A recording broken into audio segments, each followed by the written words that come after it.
Salam, hormatly vatandaşlar. Şu gün 9 noyabr hepdeniň 2-nji güni men ýene sizin bilen Murat Gurbanow. Men şu gepleşimde kimdir biri başga birini öwrüne ol hereketler näme getirýär diýip şu temany gozajak bolýan. Sebäbi şu tema Türkmenistanyň içinden gelen tema. Gelin biz şuna seyredip geçelim. Yine birinci şu temany başlamakam Türkmenistanyň gelen habarlar bilen gysajyk sizi tanıştyrayım. Yine ýadymyzda bolsa men Murgap etrawynyň mekteplerine ýaş yetkinjilikleri barda işlemeli polismen gelip şolary talamançylyk edip şolary terroristler ýani ılgak gelip mektep sapaklaryna girip şol ýani okuyan okuwçylara okuw bermän, gaýtyp şolary kömek etmän okuw sapaklaryny bozup dol ýatyrýardy. Ýani şu ertiden akşama çyldyň şoňun ýani meşgul olup olar ştraf edip ýani jeda salyp molimleri okuwçylary jeda salyp 20 manatdan 30 manat çelli plany dolyp paraholga edip gelýär. Ýine şol ýatyrylyp 3 günden bäri şu polismenler gelen ok ýatyraly. Molimler ahir sapaklara başladylar. Ol bir gowzadyň alamaty o diýmek şu hökümetde intek logika taýdan pikir edýän we öňe gidibiljek adam bar eken diýmek. Diýmek mümkin Türkmenistan prezident Berdimuhammedow şu zatlardan habarly däl ekeni. Ol mümkin bolýar. Onu töhmet atyp bolmaz. Gepi ütünmek ýeri şol ýatyryly. Men şu zatlary ýani OBS'ň ýygynyna aýdyp geçipdim bolýan şol ýatyryly. Indi ol bir gowzady alamaty. İkinji ýani habar size berjek habarym ine şu gün Mar vilayetinde Marin özünde geçiriljek syomkan hasyl bayramy bolup geçdi. Şol hasyl bayramynda hemen bir adam alayın özünde ine bizim bilen Musa aktivist devleti bizim adminimizin vekili gatnaşýar. Musa, vatandaşlarymyz bilen salamlaşyň. Assalamu aleykum vatandaşlar. Şuňky temaň ady kimdir biri başga birini öwünne ol hereketler näme getirýärler. Ine şu temany biz häzir seyredip geçer. Men şu tema başlamakam ýene olarak aýdýan Türkmenistanyň gelen habarlar boýunça ýani gurulşak bolýan. Indi Mar vilayetinde şu gün hasyl bayram çäretiniň syomkasy geçirildi. O diýmek näme? O diýmek 2-3 günden Mar vilayeti öz ýani meýdan paxta ýymak plany dolu. Olam men ýalňyşmasam 365 000 tonna. Ine şonu dolup, ine şonu ýani dawaraly yalan vatan programatyna gurkup, ine Mar vilayeti dolu diýip ýani öňünden bular syomka edýärler. Ol gowda problema da. Olar öňünden syomka edilýär. Ýöne bir gülkünç sady. Şu bizim Türkmenistanda men hiç şunu düşünüp bilemok. 200 siýasatyň ýani netijeleri görünýär. Mysal üçin. Ine şu gün bar molimleri okuwçylary vilayetden sürdüler şoňa. Şol geldi. Polisler, MHM'ler hemmeti üýtüşýärdi. Indi şo ýerde 20 tane gadan düşüp dur. Şo gadanyň birine hakykatdan çorup dur. Gadanlarda ýani suw buğur, indi daşynyň syomka edýärler, şol naharlar bişip dur, toýlar gidip dur ýaly dur. Molimler, okuwçylar, görgüller mecbur ol adatlar bullar var, mecbur ýagdaýda çäre gelýärler. Olar da ine naharlar bişip dur, ine şol begenip ýani konsertler geçirip hasyl bayramy diýip ýani çäreler geçirilýär.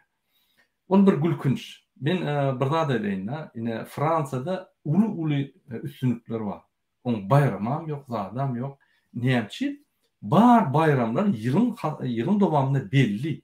Onuň ofitsial bayramlar. Onu paxta ýygdy, plan doldurdyk, bayram etmek bir sizin borjunuz ol. Hökmen bolaýman ol. O bolmasa işinizi etmeli. Indi şonu bir halkyň bayramy diýip görkezjek bolýanyz bolýan. Ol bir gülkünç. Halkyň bayrama däl ol. Halk ol dertde, paxta ekmekde, ýygmakda, seretmekde, dertde. Onsoň olaň bayram däl. Kimiň bayramy bolýar? Türkmenistanyň bayramy. Türkmenistanyň bayramy däl. Men näme düşündireyim? Herin. Mar vilayet boýunça men köp işledim şu ýyl. Seretdim ýani joýlary, ekişleri, Yani paxta meydançalarına dayhan partiyatlarını işledik, seyrettik. Şu yerde su yok. Hiç su yok. Su barmadık yerler ama kurak kaldı. Suun baran yerleri yeterlik değildi. Yeterlik möçölerde gelmedi. Diýmek, ekiş tezonu wagtyny etselerim, onun ekiş tehnologiýasyny bozdular. Paxta ösüp oturan wagty on su ýanky üçinçiligi bolmady. Elbetde ahirinde rezultat 100% bermesinden 30-35%. Takminan 365.000 tonna derek 110.000 tonna yığınalar diýip ýanky mümkin pikir etmeli. Ondan geçmeli. Şonuň üçin bu dawaraly bayram däl. Bu dawaraly praval. Ine şu pravaly bellemeliler. Hiç şu pravaly gaýtyp häkim çağırıp häkimi işden aýyrmaly. On barlamaň tatda. Berdimuhammedow bir barlygy berse, bar harmandary berse, on ýanky tanaj belli. Harmana gelen dokumentler tanajy görünüp dur onu. Ýanky onu bilmedi ýaly. Ine men Berdimuhammedow aýdyp hormatlanmayan Berdimuhammedow. Ine paxta plany Marvel aýatyna dol praval.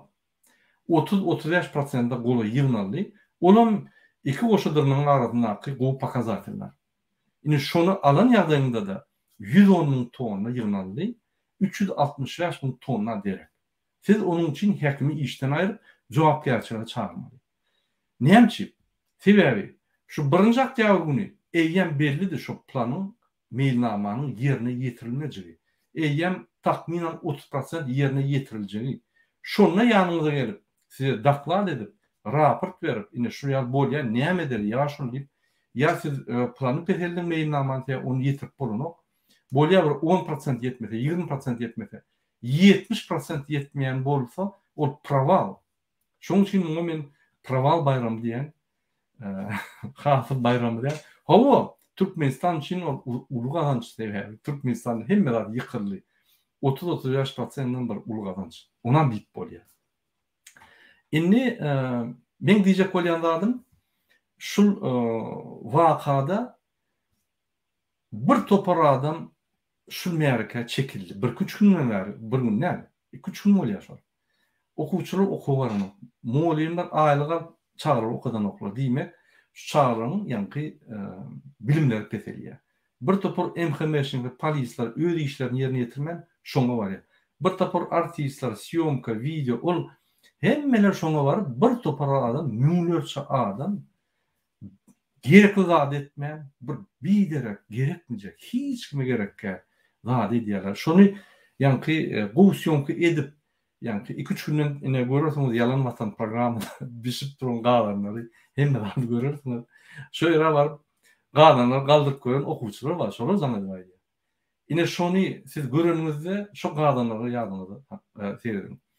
Bu propaganda, ýöne bu propagandanın manisi düýümlenýär. Näme propaganda etmeli? Gowuşdunluk barmy? Ine şonu etmeli. Mysal üçin Olimpiadada 3-nji ýer aldymy biziň watandaşymyz? Ine şonu reklam etmeli. Ol hakyky, derewlen galan hakyky rezultat. Bu ýaly ýanky kaýda pripiska rezultatlary bir utanç ony. Biz şu zatlardan gitmeli.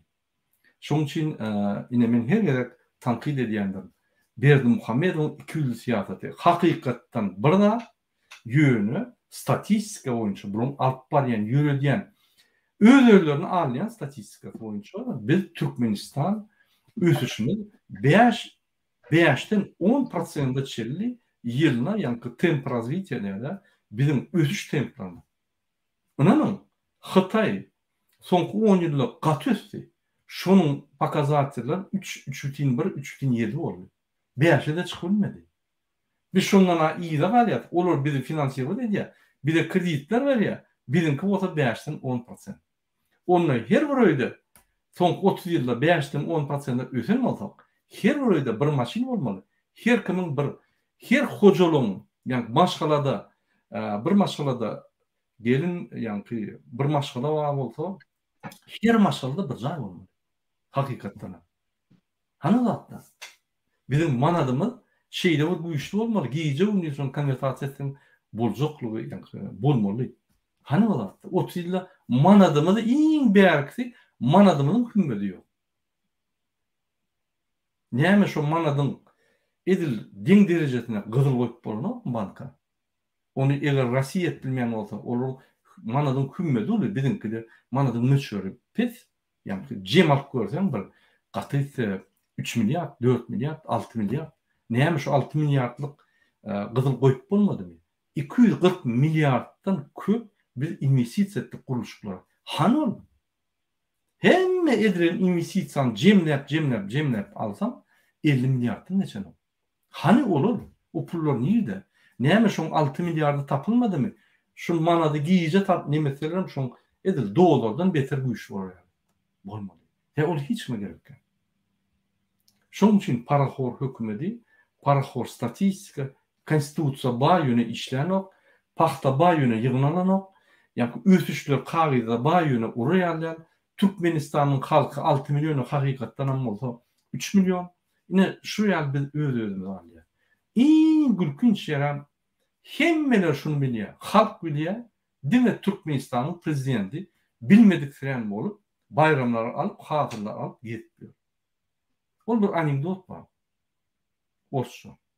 Men şunu türkmençe tercüme etme değil. Вы как будто работаете, вы делаете вид, как будто вы работаете, а я буду делать вид, как будто вам плачу. Şol ýaly Türkmenistan. Siz ýani işledim ýaly bolun, menim size aylyk tölen ýaly bolayım. Ol bir gülkünç zat. Ine şu ýaly zatlar bolkeş Türkmenistanda şonuň üçin indi biz öz temamyza geçeli. Bizim temamyz kimdir bir başyr ýerini öwelne ol hereketler näme getirýär? Gelin şoňa seyredip geçelim.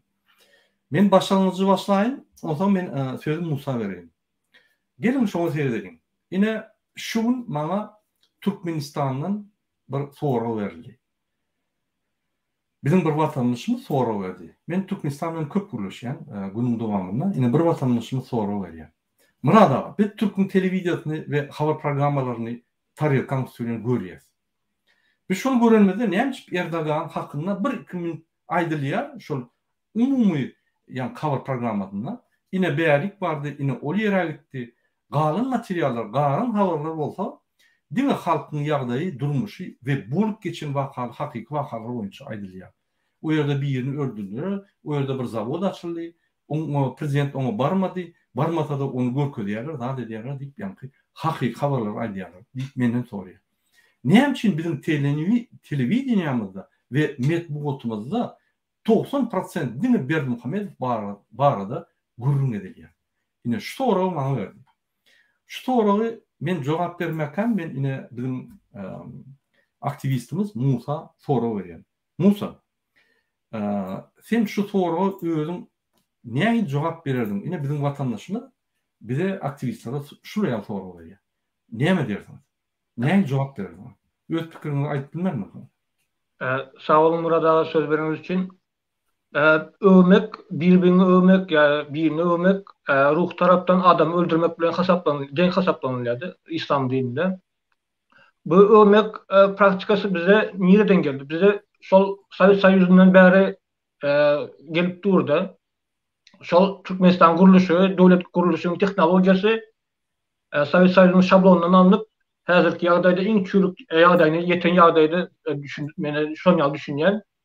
Şol ýerde övmek, diňe şo partiýany övmek, düşmanlary garalamak bilen geçirýärler. Şol bilen propaganda bilen halky güýmäp saklaýarlar. Ine şo medeniýetlik tehnologiýasy bize şol Sovet Soýuzynyň geldimkä diýip pikir edýän.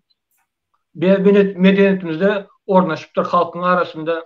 Hatda häzir zat edýärler şu opozisiýanyň arasynda da böleklenip durlar. Şol opozisiýa liderlerini öwýärler, aýyplany ykdysady galdyrdy, ol deputat boldy, oňa näme yalakaçylyk näme entek praktikasy medeniýeti bizde aramızda bardygyny görkezýär. Men onu etdim, men bunu etdim diýip menmellik edýärler. Şoň ýaly bizim medeniýetimizde gurdulan şol. Üniversitet başka demokratik döwletlerde şoň ýaly hiç döwletlerde ýokdur. Mene şol Sovet Soýuzynyň geldimkä diýip pikir edýän burada. Ha, doğru. Mümkin menem sizin diýäniňize goşulýan sebäbi seridim. Gelin bir seyredip geçelim. Niden gelýär şu zatlar? Näçik bolýar?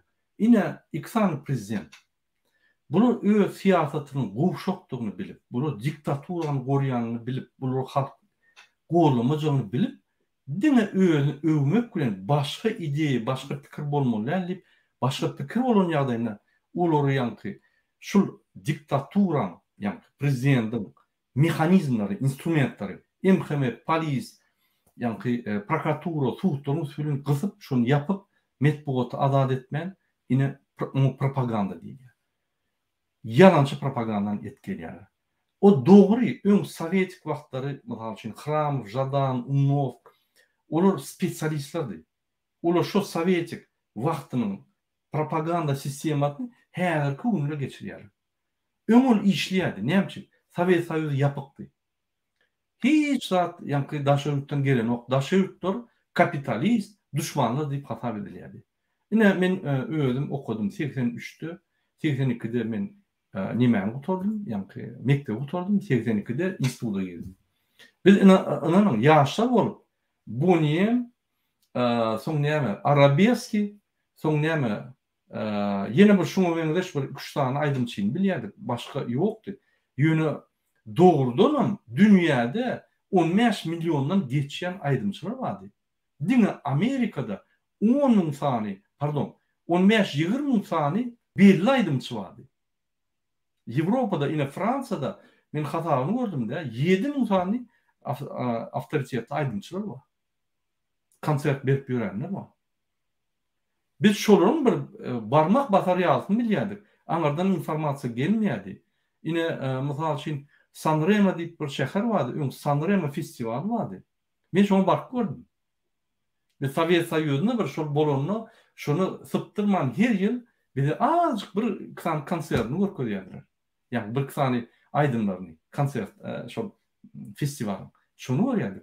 Ine şonu görende aýby dünýäni öwrenýär, ýani bir sivilizasiýany öwrenýär bolýardy Sowet Soýuzyna. Ine şonu men şu şähere gitdim ýörüýte. Bardym bir kiçik şäher, mysal üçin Bayramala şäheri, ine şuraya bir şäherjik.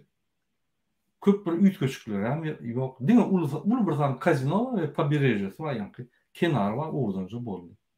Başga zat ýok. Ýöne şo ýerde konsert festival geçirilip bütün dünýäde boldy. Ondan men bilip kalsam, o ýerde geçirilýän festival bir kiçik festival. Fransada ine men geçirdim bir topar festivallary, Gararok diýe, Payak diýe, bir topar Bask diýe, bir topar festivallar o ýerde mysal üçin 350 000 adam, 500 000 adam, 600 000 adam, 1 milyon adam, ol ulu festivallar. Ine şuraýaly festivallary, ine Sanremo'da gaty ise bar, 100 000 adamym ýok da. Ine men diýjek bolýan adam informasiýa gizliligi. O wagtlary şu siýasaty alyp bolup barýardy. Ýöne häzir sosial ulgamlaryň ösüşi bilen imo, WhatsApp, Facebook, Twitter, Vkontakte, Viber, bir topar günne açyp gidip günne ösüp gidip näýsen gizlejek informasiýa. Näýsen köne tehnologiýany, propagandany ulun halk saklaýjak. Bol bir gülkünçler. Men şoň üçin ýa şöyle mardaky şu vilayatdaky edilen syomka gülkünç. Olar ýalda bolmaly Türkmenistanda. Berdimuhamedowyň bilmeli şol atdary. Ol öz köne propagandistlara ynanyp gelmeli. Inni san tehnologiýasy ösüp barýar. Inni biz üýtgemeli. Ine mysal üçin öz ogluny Serdary san tehnologiýasynyň vitse-premieri edip ýani ýol bolşdy, jogapkärligi berip şoňa puduklaryň san tehnologiýalaryny, Türkmenistan san tehnologiýalaryny östürmäni şoňa WIP berdi, şonu kabinet ministri atandy. Näme boldy? İksan telewizor Hytaýdan alyp görkezdiler, ine telewizor edýät, ine sotwy telefon çykar. Hany olur? Hani? Ýene şu kiçik almak üçin bir güçden ýardym etmek üçin bir tehnologiýa. Şoň üçin ösüş ýok dedi. Düýüne zat ýok, boş. Ine mar bayramyna, vilayet bayramyna, hatym bayramyna düýüne boş. Ýok paxta. Oň ýöne näil öz-özüni Allah bir nime edip bir hakykatdan daşda bolýar. Şoň üçin ötüş bolmaýar. Men size hakyky durmuşa geçelim, hakyky baht durmuşa geçelim ve üseliň diýip ne şu durmuşa dewlet etip sizi çağırýar. Serdim, Serdar Berdimuhammedow. Fan tehnologiýasy aňyda dursun. İnternet ýok Türkmenistanda. İnternetli ul şäherlerde Aşgabat, Maril, Leva, ýani Türkmenawat, Balkanawat. O ýerde internet ýok. Oğullarda wapşe ýok internet. Şäherlerde müňläp adamlar dur internet aljak. Niye var ya? Niye biz ösçek bolýar? Haçanda prezident agdynda doldurup gurlanna, ine biz ösürs, ine biz ösmörs. Haçanda internet 70% Türkmenistan'ın yani hem yerine yayılan ýagdaýynda onu biz ösürs. Hökman YouTube görmeler. Hemme dağıttan fan teknolojiye geçmeli. Beýlik döwletleri ýaly. Ine inanmarsam, men dün telewizorda gördüm Fransada, yani köprü var, bu kanalın bu tarafından o tarafına geçmek için 3D köprüler vuruyorlar her. 3D maşin geliyor, şak geliyor, köprü vuruyor. Ine fan teknoloji. Ine täze nanoteknologiýa. Bizde näme? Bizde internet yok. Niye biz öseli? Şoň üçin o birimizi anlamam. Berdimuhammedow ýüzlenýän men. Serdar Berdimuhammedow ýüzlenýän. Siz halky we Türkmenistany üstürmekçimi ýa-da mundan meter gawap saklamakçy? Egerde mundan meter gawap saklamakçy bolsaňyz, onda biz gaty şart ýagdaýda çykyp sizi aýyrmaly işte. Başgalaçy ýok. Sizin edip ýören zatlaryňyz dinle Türkmenistan çökürmek ve iyini akıtmak bilen. Sizine paraxorluk edip bir soýýany Türkmenistan talamançylyk edip. İkinci tarapdan bolýa bir Türkmenistan kimim bolsa açyk ösmeli, internet almaly, adamlar özü çökmeli. Adamlar hökümete garaman, öz mellegini, yani ösüp teknologiýa öwrünip bir zat edip ösmeli, avtonom, şona etdiren. O zaman biz niye ösmeli? Näçe biz öňe gidelim? Näçe bizde rezultatlar bolsun, netijeler bolsun? Näçe ösüşler bolsun? Bolmaz. Sen düýünne ýanky taýýarlyk ýok, düýünne işler ýok. Ol şeýle bolmaýar ösüşler. Ol ösüşleri iýidigi gitmeli. Şuňky mysal üçin indiki ýylyň sentýaryň paxtasyny şu dekabrda ekişlerde gowaçany, buğday gowaçany biz indiki ýylyň may aýynaky buğdaýdan aljak hasylmady ine häzir belliýär. Ekişde belli. Ekiş prawal bolsa, yani sup üçinçilik prawal bolsa, näme rezultat bolsa, haýky hasyl bayramy etjek. Gün neden hasyl bayramy? Ondan harmanlar dolmaýar. Han çörekler, han unlar, han buğday. Planama dolmy 1 milyon ton daşyry da satmak etdiňiz. Hani ne daşyry satyldy, ne içinde jemi yığınalany men size takminan aýtdym 350 000 ton. Türkmenistan saklamak için minimum 765 000 ton. Siz 350 000 yığınadınız. Şondan çörek yok. Eger men aýdýanym çyn näme bolsa, köçe çykyp berdim, adamlar ne oldu? Dur, yaştan başlan. Şondan sonra. Egerde biz yani mailnamamyzy, buğday mailnamamyzy doldurup bolsak, onda çörek problemi bolmaly. O logik tarapdan bir anyk şuraya paxta. Men bir da gen görýär. Ine paxta plan dolmady da 30%. Ine şular satmalar paxtany. Azenden howa satarsyňyz. Bir jada howa satjakmysyňyz. Näme bolup geçýär şoň ýa-ni spisaniýasy, ýa-ni ol sifrlar şeýle dengelmeliler. Ýygnalan da, satylan da we harmanda duran da. Näme şonu ýokdy? Diýmek onu da paraxor. Diýmek ösüş bolmaýar. Musa şu arada öz pikirini näýdi? Şu ýerde siz häkimi näme käýinçi ıglan etmeli diýdiňiz ýöne men bu ýerde häkimiň günesini göremek sebäbi şu ýyl gurakçylyk ýa öňünden belli. Mart aýynda da Abturpan boldy, ondan gurakçylyk geldi. Şondan belli dol. Hasyl bolmajagyny. Şoň üçin o häkimiň bu näme günesi däl, ol Türkmenistanyň ykdysadynyň we Oba Hocalyň sistemasynyň çürükdigini görkezýär. Ol prezidentiň günäsi bärde. Häkimde günä ýokdur. Häkim diňe buyrulan zat edýär, onda inisiatiwa bildirilmeli diýen zadam ýok. İnisiatiwa bildirse olara çäňiç bildirýär diňe şol näme gurulan ýolda ýöremeli de şolar häkimler. Ondan paýta planyny her hili ýol bilen doldurjak bolýarlar, pripiska bilen doldurjak bolýarlar. Başga ýerden satyn aljak bolýarlar. Ahir soňunda şol birinjem ahal welaýaty bolmaly diýip buyruk berilýär. Toplam paxtasydan alyp geçirýärler. Bärde men marnyň häkimiň günäsi bardygyny göremok murada. Ine men tanqide tonti şerýär. Murat Kurbanow indi çana kontenleri aýlar halk Türk kanallar görmesin diýip. Halk wara hökman informasiýa alar. Häzir informasiýany saklap bolmaz. Näme saklap bolýar? Şular ýeriň aşagyna salsaň halky görüp bilerler. Wi-Fi geçer ya da birisini çeker. Halk ýaly akıllı adam ýokdur. Pikir etmem. Şonuň üçin dogry diýäňiz. Indi biz ýene gaýdyp biziň temamyza gelir. Şu bir adamy öwen ýagdaýynda soň şol haýsy hereketleri bolýar. Ine seredem. Türkmenistan prezidenti Niýazow. Şunu biz öwüp başladyk. Aýallygyna 91-nji ýyldan başladyk. Ol adama göre. Ine ol adam özünü yanlış ýöränden gowul etse, diktator gurýar, halka hiç saat nimeti ýok. Ýöne öwýänleri öňe sürüp, öwmeýänleri ýygnyýar, ýatyrýar. Şoň üçin ol isleýär şunu. İsläp şu diktaturasyny öwüp saklamak üçin şolary getirýär. Onuň daşyndaky Jadan, Hramow, Unov olar çekdi. Ine şol tehnologiýa diýilýär, öwmek tehnologiýa. Ine şunu biz eden soň ýarşy boldy. Kim muny mundan meterim öwür diýip, mundan meterim şunu öwüp, Hudaý hatabyna getirer diýip ýarşy boldy. Men ýadymda Onjuk Musaýew Demokratik partiýanyň ýolbaşçysy. Şunu goýdular.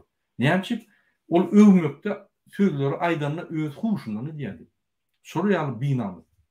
Ine şonu Türkmenistan prezidenti başlanmış sözü götüne depdi, ýykyldy şeýle.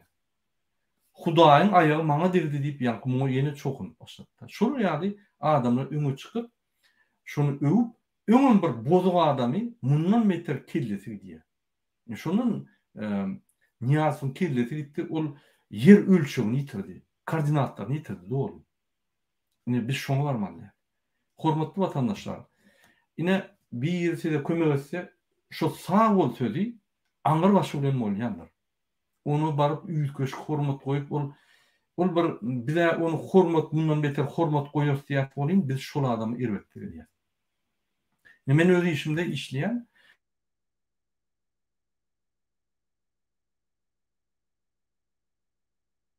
maňa üýtgeş hormat goýulýan bolsa, men günü seredýän şu hormatyň aňatyndan bir zat bardyr diýär, men oňa münasip der. Sebäbi hükman bir zat bardyr. Saňa mysal üçin biri bir zat bermegine derip, onusu köp berýär. Hükman bir zat bardyr, ol bolmaly beýle. Şu ýaly Fransada ýa Ýewropada sen birini öwjek bolsaň, bir zat çyndyň geçsen sen maskyr edýär. Gaty maskyr edýär. Orta çykma diýär. Bizim halkymyzda ýok ol. Biz birini öwülmezde biz şahyr bolýar, biz bir geroy bolýar. Biz utanmaly şol zatdan. Şoň üçin men öňüme ýaýdym, meniň wideolaryma aşagyna. Eliňe sağlyk, agyna sağlyk o zatlar ekän. Plus goýun, şol aňyr baş şo men edýän işlerine. Erbet bolsa da minus goýun, şolum aňyr başy. Diýmek men pikirlenmem. O diňe maňa degişler bütün Türkmenistanlary degişli bir şeýle ýaşamaly. Ol hakykat. Biz hakykatdan gıraşmaly. Ine mysal üçin şöýördi. Pikir etmem, öwmeýän adam ýok. Olaryň ba, ýöne olar ýol ýok. Olar ýol bolmansoň, o şol metodyň üstünden ýokarlygyna ösüp bolmansoň adamlar ýok. Onu şertler ýok. Bizim Türkmenistanymyzda ikisany diktator diňe şoňy şertlerdi. Diňe şol adamlar ýallaklar, aýdymçy bolsun, hökümet işgär bolsun. Yallak bolmasam hem yallak bolaýmaz diýär, sen bir kamanda düşýän, hemmesi gahrmanım, atam, Yani yine planım, pistiganım deyip aydıp dursa senem aytmasam ayıp bolýar. Indi näil ayıp bolýar? Onun arasında prezidentin öňünde ayıp bolýar. Ýöne halkyň öňünde ayıp bolmaýar. Indi şu ýaly şertler ýürüýte döredilip, ýürüýte edilýär. Indi ünslerim. Türkmen halkyny gorkup mertebetini açyrýardylar. Türkmenistanda ýürüýte telewizion bir tehnologiýa bar. Onu Hram kontrol edýärdi. Bular paragorluk eden ya bir ministri ýa hökümet işgärni ýa-da köçeden tutan adamlaryny getirip prezidentin öňüne ýygnakda goýup aşağı sertdirip ağladyp mertebetini ruhuny gaçyryp prezidentim oňa beýle diýen bolup Hudaý ýaly ine şu zatlar näçip edilýärdi şol adamyň birinji bilen mertebetini ruhuny şolardan ýallak ýatamak üçin ikinciden hem şu meseleni şu misaly halka görkezýär. Sizem şu ýerde bolarsyňyz gerek bolsa. Ine devlete topar şoňa guruş ýatyrdy şonu. Indi telewizionyna şonu çykan ýanlardyr. Biz bütün dünýäde jar etdik. Nähil türkmen halkyny şular gözüniň owadyny alýarlar, ruhuny açyp, mertebetini açyp, şol gul edýärler diýip suwul etdik şonu. Indi rejim gorkýar. Berdimuhammedow bunu ýa spektakl goýman gorkýar. Şu düşüne gitse, ol anekdotda ýaly o bir türkmen adam uruşda öýüne hat ýazýar. Ine häzir Moskwaň aşagyna, ýani Moskwaň gapdalyna uruşýar. Pardon, häzir Germaniýa ýakyn uruşýar. Ine ýyza çekildik 100 kilometr ýöne sapratlywny etjek bolýar, ine şeýle diýip ýazýar. 6 aý geçýär, biz ýa Moskwa bardyk. Häzir Moskwaň ýanyna ýani düşmanlar topulup gelýär, biz çekildik zaten. Ýene 6 aý geçýär, ýene ýazýar Moskwadan hem aýtdygyny şu düşme gitsek 6 ayda öýü var ýa-da. Şol ýaly şu düşme gitse mümkin Berdimuhammedow düzeler. Mümkin devlete topary ýapylmaly bol. Mümkin demokratiýa geçgider. Berdimuhammedow bilen bile. Men oňa gaty ynanamak, ýöne bolup geçýän zatlaryň netijeleri bar diýjek bolýan.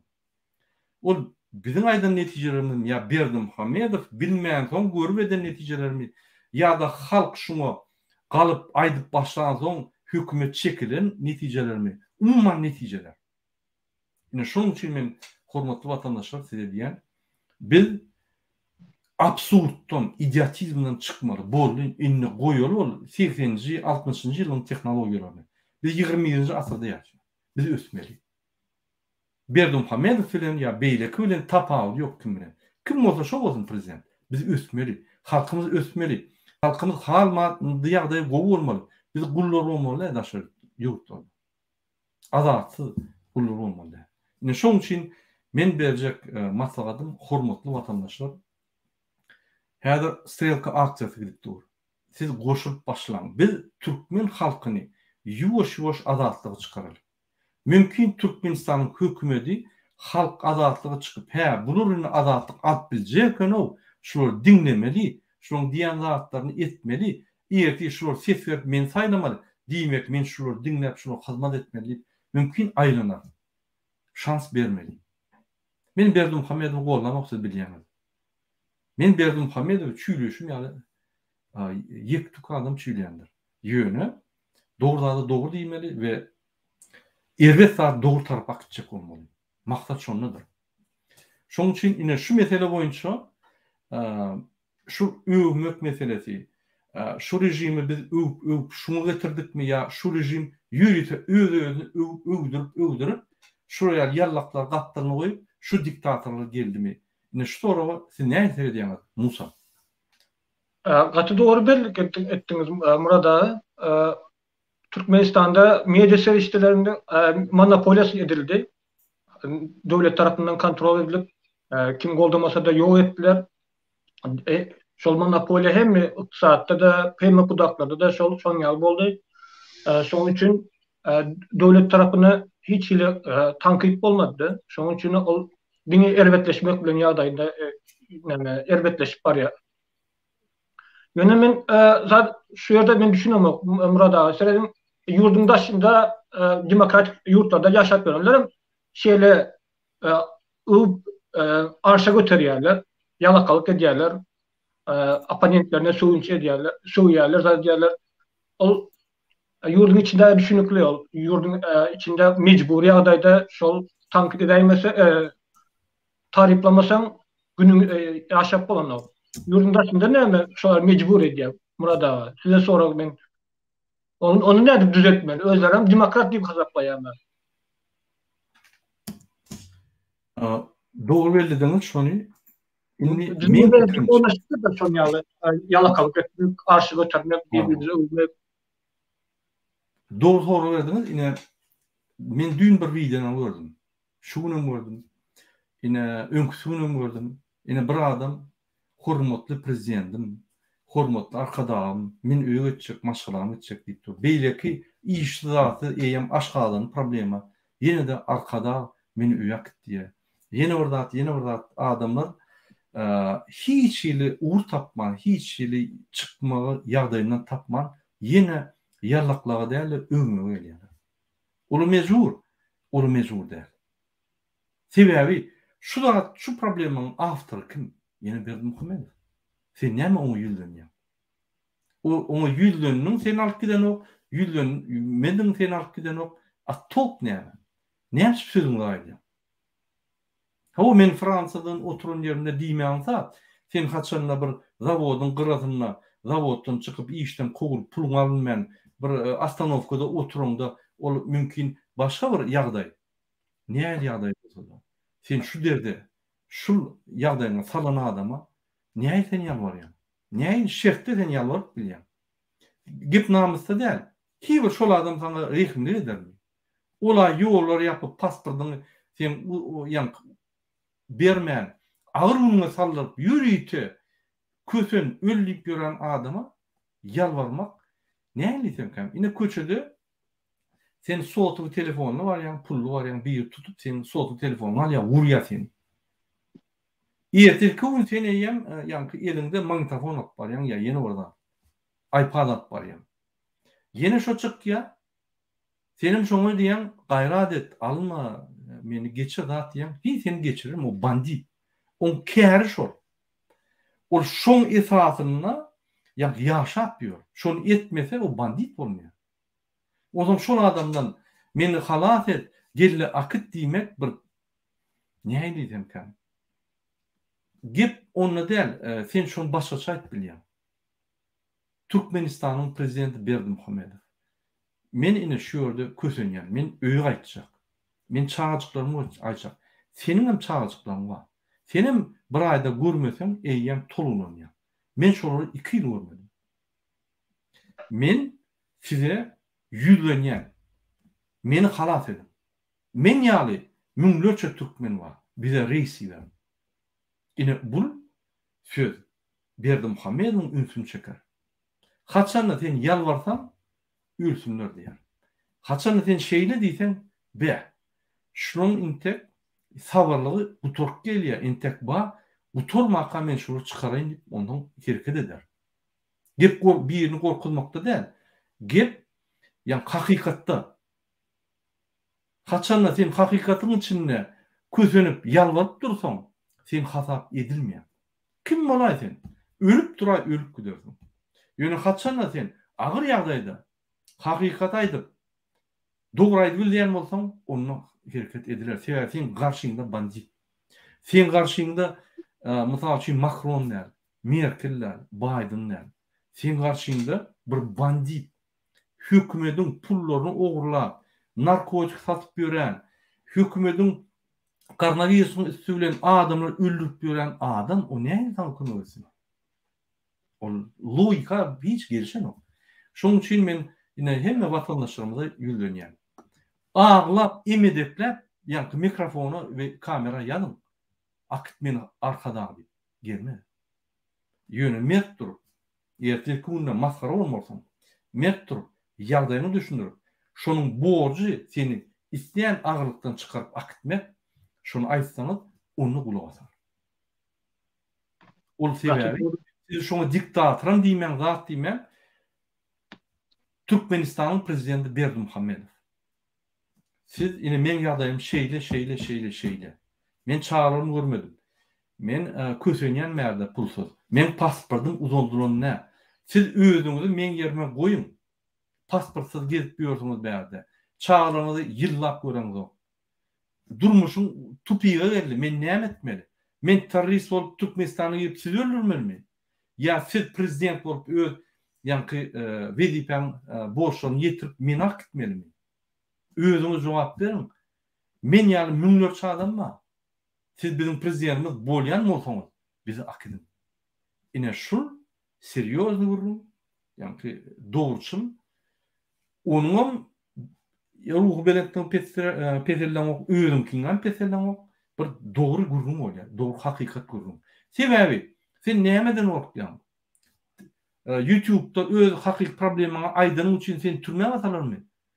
Diýmek sen intek aklynda gorku däl, sen aklynda gurulçuluk var. Şonu ýok. Te inni içinde aýan maşgallar, samolyotdan gelenler galya gorkan ok. Sen daşyny oturup agyr ýagdaýda bolup imedekläp ýörsiň. Onu goýmaly. Ine şol ýallaklygy aýyrmaly. Biz türkmenler biz mert halkdyr. Asuda mert we gaty düýükli, gaty ýanky akylly halkdyr.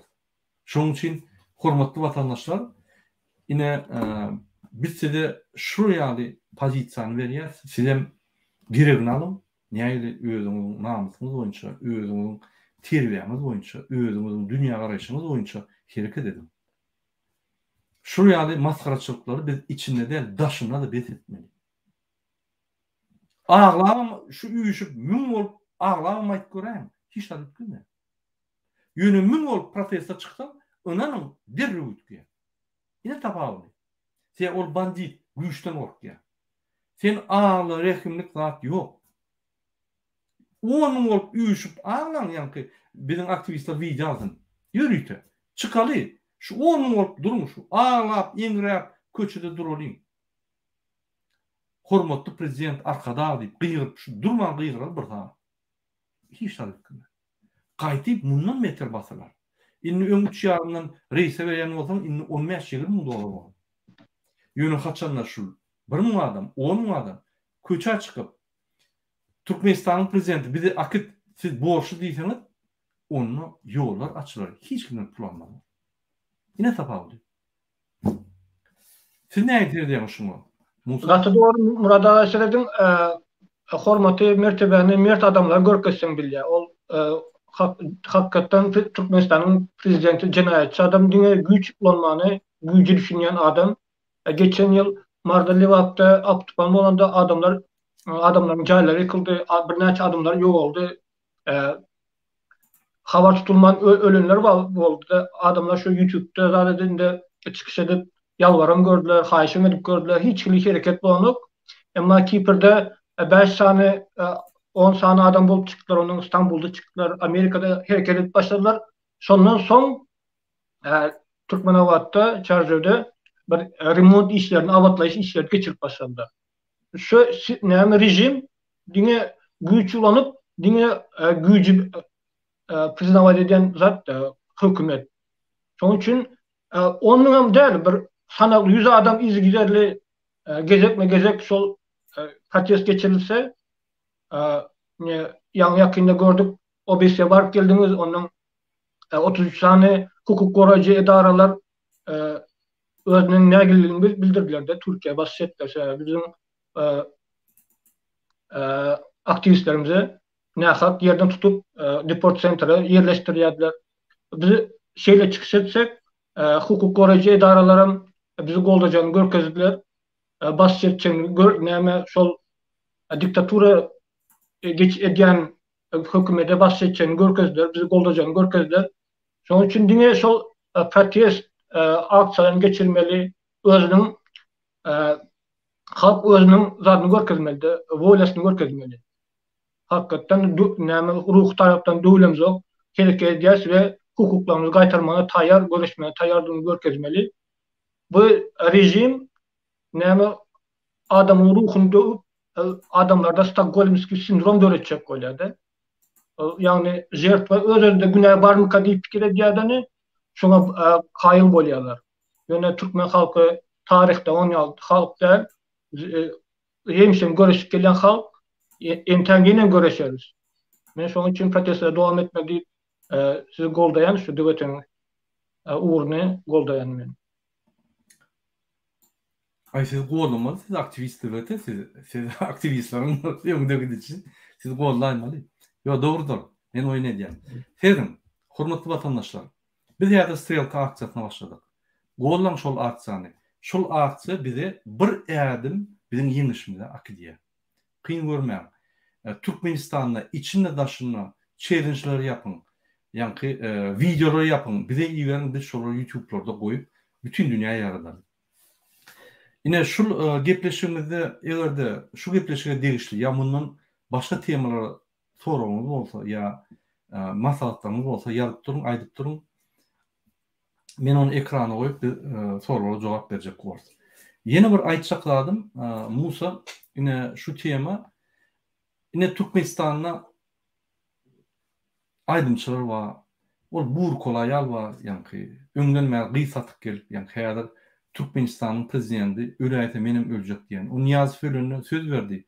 Siz ölseňiz menim öljek, gabryňyzda bile girecek diýdi bolýan. O mümkinçiligi bolmady yani ýetişmedi. Niýazy öýräýdi.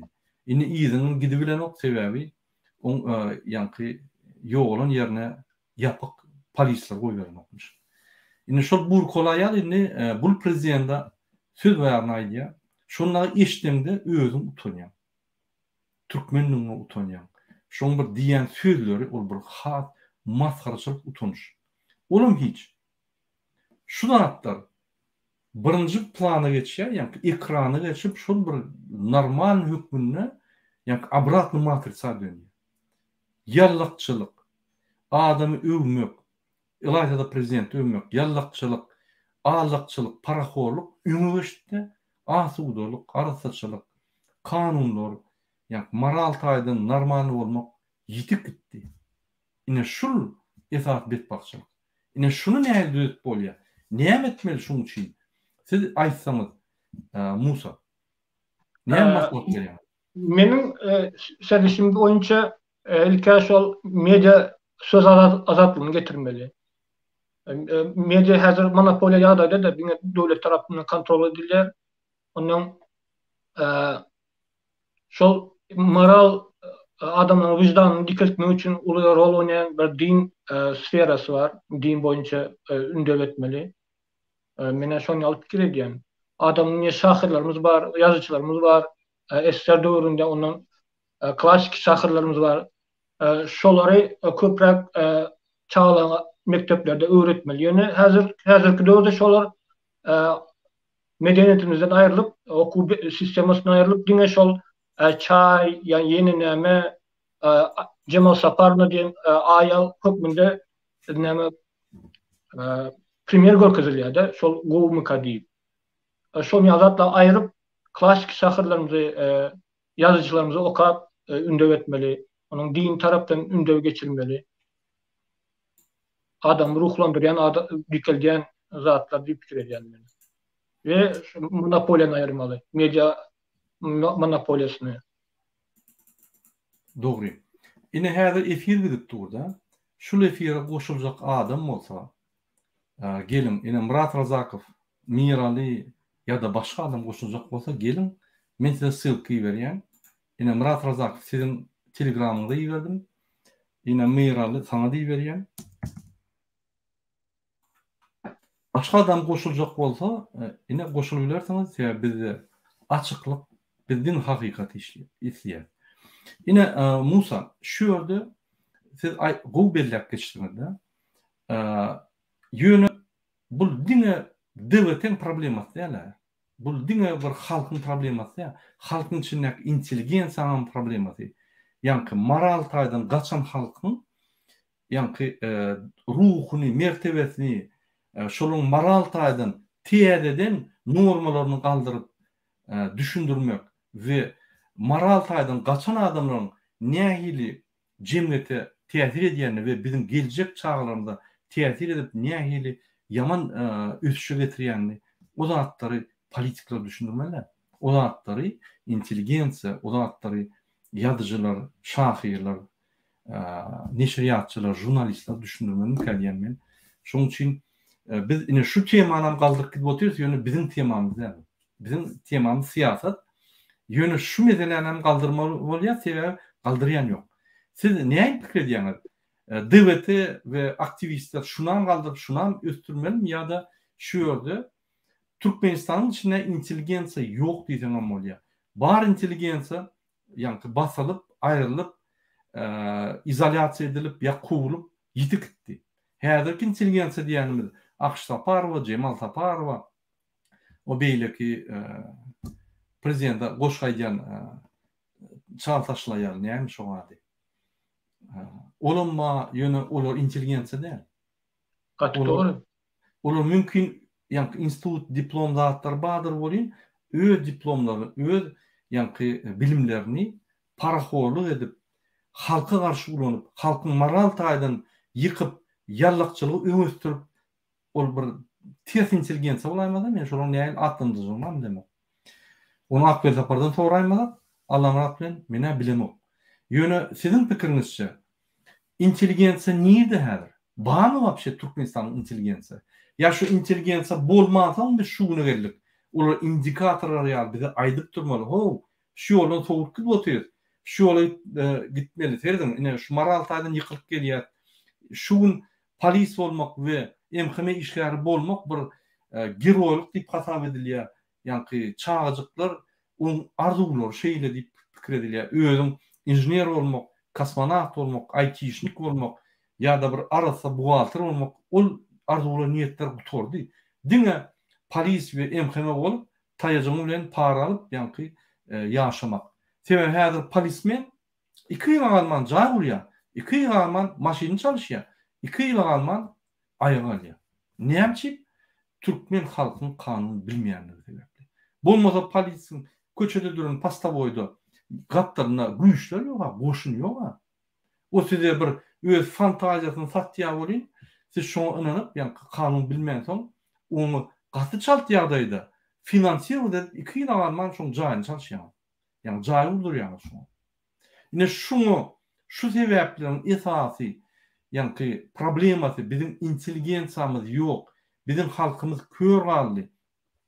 Şu intelligensiya, ýa-ni çırajyklar, bizim halkymyza çyr goýup ýol gökejek adamlar nirde häzir? Näme pikir edýäňiz? Ýa şol adamlar gerekkä halk onsuzam şu bilimleri öz öwrenip YouTube'larda görüp, ýa-ni beýle halklardan öwrenip öňüder.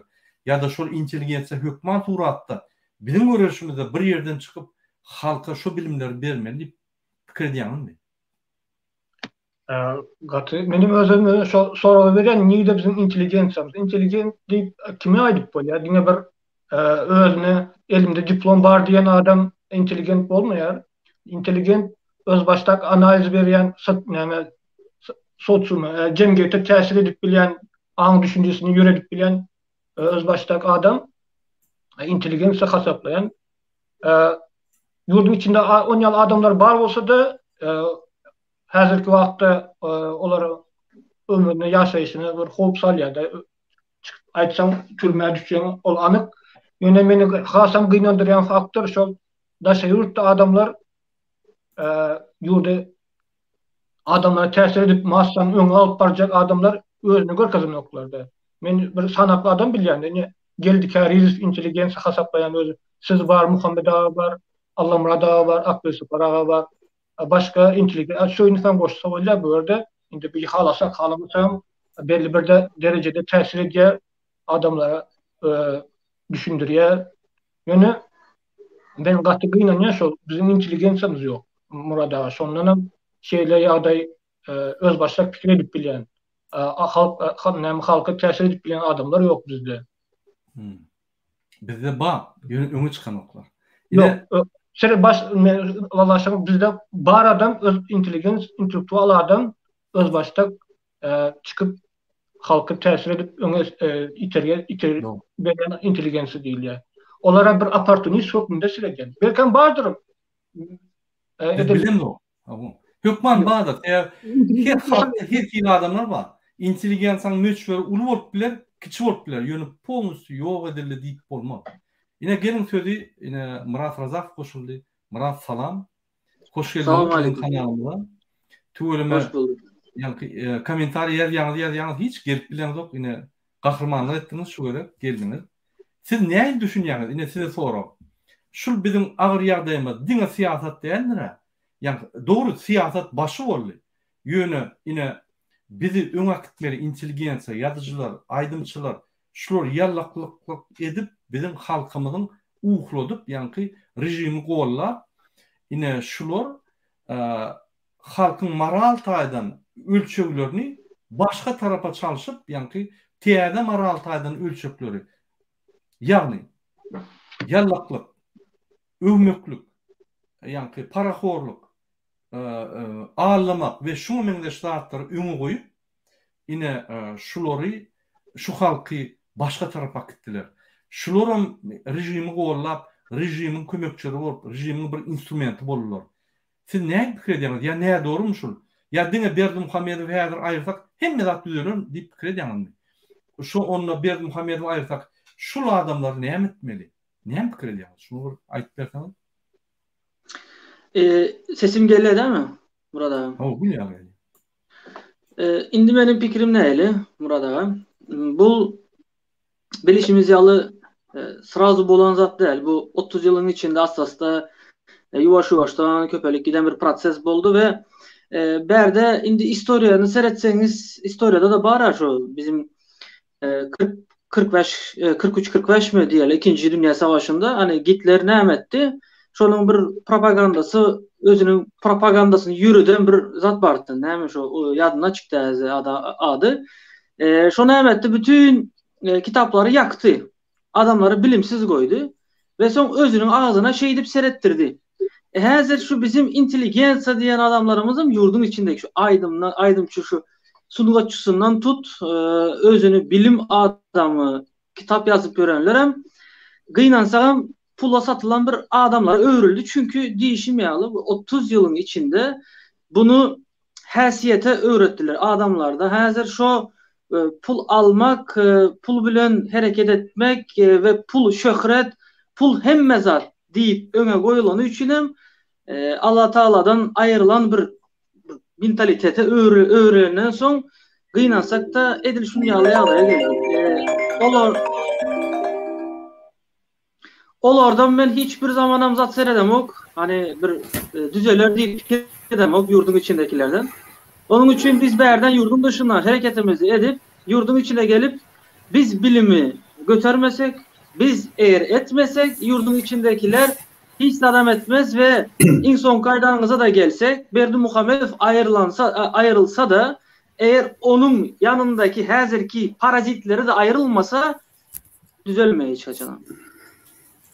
Katı doğru Murat. Ine biz inteligensiya diýdik, ine birinji inteligensiya ýetip geldi. Bu spesialist şolurdan şoň üçin sözi ine APZ para bereli, APZ para neşriýatçy, ýazyjy, şahyr, türkmen desturlary öwrenip, ýa-ni şolar saklap gelýär. Ýewropa ýurtlaryna şolary ýa-ni propaganda edýär. Türkmen halkyna uly ýa-ni baýlyklar goýdy, bilim baýlyklaryny köp zatları, men köp zatlar APZ-dan öwrenýän, APZ-dan. Ine şul spesialist inteligensiya Ýewropadaky biri. Aýdym Murat, men sözüňizi berdim. Türkmen vatandaşlarıma da maslahat berýän. Men hem zakaz etdim o Kobra diýen bir kitabyny Akbel Saparaganyň. Sizem alın kitaplarını da okap görün. Reklama gadagan. Yok reklama gatı gerek. Kitabını alıp okasınlar diýjek ölen. Reklama gatı gerek. Öwü bolmasa da reklama gerek. Öwü programması reklama gadagan hiç kim öwmelen men ine Akbel Sapara öwdüm ýalňyş. Yok ben övmedim. Kitap peýdalydyr, onun üçin kitabını alsın okasın diýdim. Doğru. Murat katı doğru. Boyu ayır etdiğin o Murat. Başla salam hemmeňize bolanlar, salam illeşler. Bir unuttum. Alt barjy menmi? Bir unuttum. Ene Murat katı doğru diýdi. Hemme zadyn ömürtüsü ýa-ni pul boldy. Namasyň, wyjdanyň, watançylygyň hemme zadyn ömürtüsü pul boldy. Häzir pul bersen inanmarsyňyz. Häzir adamlara pul bersen Türkmenistanda protesta çıkıp kulun çıkaryalı Berdimuhammedow. Anladın mı? Ýöne öz vicdanı bilen, vatançılığı bilen hareket etmeýär. Näçe şeýle bolýar? Ine şunu biz akıl aparatyny soraly, akıl aparaty. Ine bize spesialist diýär şu meselede, siz spesialist. Birinji soraw, intelligensiýa nirde? Näme bolmaly? Barmy wapşe intelligensiýa? Türkmenistanyň intelligensiýasy barmy? Eger bar bolsa, olar nirden gazyp almaly? Nirde haýsy öýjüklerde gillendiler? Galyn soraw gaýratdylar. Köp sağ olun. Men arkayın salamlaşaýyn, salam olunur. Salam gadyrly ýyllaşdyr. Men şu wagt işden geldim. Nime şansyrym ýetişdim. Ýörüte howlu. Şu temany gowurýan men. Şu tema tüs şu meňem jogap bermeli temam. Agar her bir türkmeniň şu jogap tapmaly tema şu. Şu öwgü bizi ýypdy. Öwgü şu ödem hakyky öwgü dälle bir muztlu, yani hakyny tutma öwgü. Şu öwgü bilen, şu yaranjylyk bilen Türkmenistan dogrusyny aýtsam ýykyldy. Inni gönümel soragyma jogap berelim. Intelligensiýa bar. Intelligensiýa bar, Hudaýa ýüzde min şükür. Türkmenistanda häzirem hiç şu diktatura boýun egmen işläp oturan adamlar var, ýazgylar hem var, hudaşnikler hem var, kompozitorlar hem var. Sadanlar hem var, başardığından şu öz garaşdyrdygyny saklap işleýärler. Şeýle ýazgylardan bir näçesiniň kitaplaryny biz gün neşriýatyndan çykardyk. Ştaýda, Ýewropada, Şweýçiýada çykardyk. Hem de şol kitaplar volontörler tarapyndan Türkmenistana uzak ýyllaryň dowamyna adadan geçirilýär, dürli ýurtlaryň üstü bilen. Şol ýazgylaryň bolanyny şuň türkmen üçin hemmämiz üçin bir buýsanç ulakan. Hudaýa şükür şu 100% hemme ýazgy şahyrlar gitmediler şu yaranjylyk uğruna. Men şolara neşriýatçy hökümine belet şol adamlara hem de gelecekde de yine de şolun kitaplarını çıkarmağa bir devam ederiz. Sizden mümkün olsa kadar illeşler, ne şu Murad'ın yankı aýdýan kitabı dine kobra men öz kitabım. Olay yan bir 15 dille dünya dillerine çıktı. Hem de ýaýraman devam etdirýär. Dünya ýüzüne dine şüýlüň ödüne 3 dile terjime edildi. Kobra. Şolun ikisi Ýewropa dilleri. Birim Aziýa dili. Inni başga dine Türkçe mawelliýiň kitaplary var. Käbir adamlar men üstüme erwet töhmetler ýagdyranlaryna hamana Türkçe mawelliýini tanıyan kişi bolup gurrum edýärler. Ýöne Türkçe mawelliýiň şu soňky 3 romanynyň Ýewropada gün neşriýatyna çıkanlygyny, şu bizim neşriýatymyzda çıkanlygyny bilen oklar. Belki bilseler onu bizim üstümizde töhmet atman bizi öwürdiler, bizi gorlardylar. Eger şeýle bolsa gör nähili gowy Inni şu öwgü meselesine geçmek isleýärmen. Şu öwgü meselesi innesi Murat dagyna çağadyr o wagtlar. Şu 80-nji ýyllaryň ahyrynda, 90-njy ýyllaryň başlaryna Murat Rzakow diýenne. Murat sen o wagt çağa däl, sen bir neme görendin. Şu öwgüni kim başlady Türkmenistanda bilýäňizmi? Öwgüni ilki bilen deputatlar başlady. Hökümet adamları başlady. Men ýadymda şu ilkinji gedek 92-nji ýylda neme Tatawadyra fiilgelenine şu taýda bir kalhoza men näme derroniýatyň adyny dakdylar. Ýürüýte şol vilayet nemeleri, häkimi, vilayet nemeleri, ketgudalary yaranjanlyk edip. Onun ýöne şuny ýönükünden bolýan zatlar öýtmeler. Soň dörüp görseň dogrudan şonu ýatyň öýü taýýarlapdyr. İsläpdir şonu. İsläpdir de tawsyryk beripdir. Soň onuň telewizora çykanda da sahna oýnaýarlar.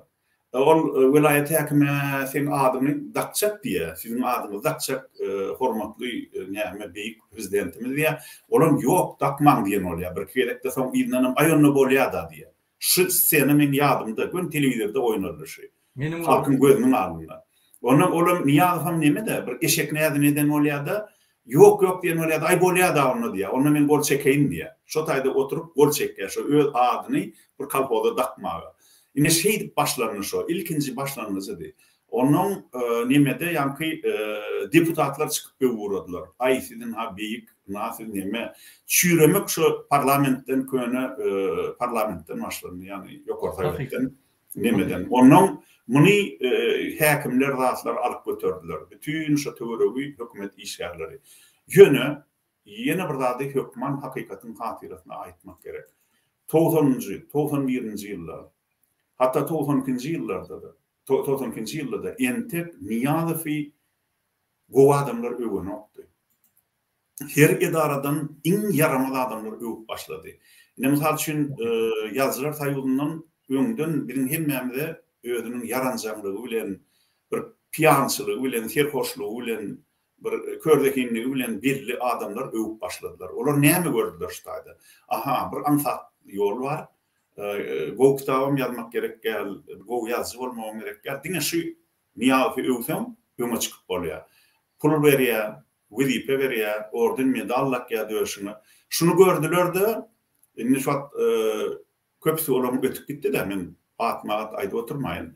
Şu höküdükleşip ullokan ýazgylar bar. Aýratynam şu Sowet döwründe partiýa hyzmat eden, Kremle hyzmat eden nomenklaturaçy ýazgylar diýädikler, bir olara nomenklaturaçy.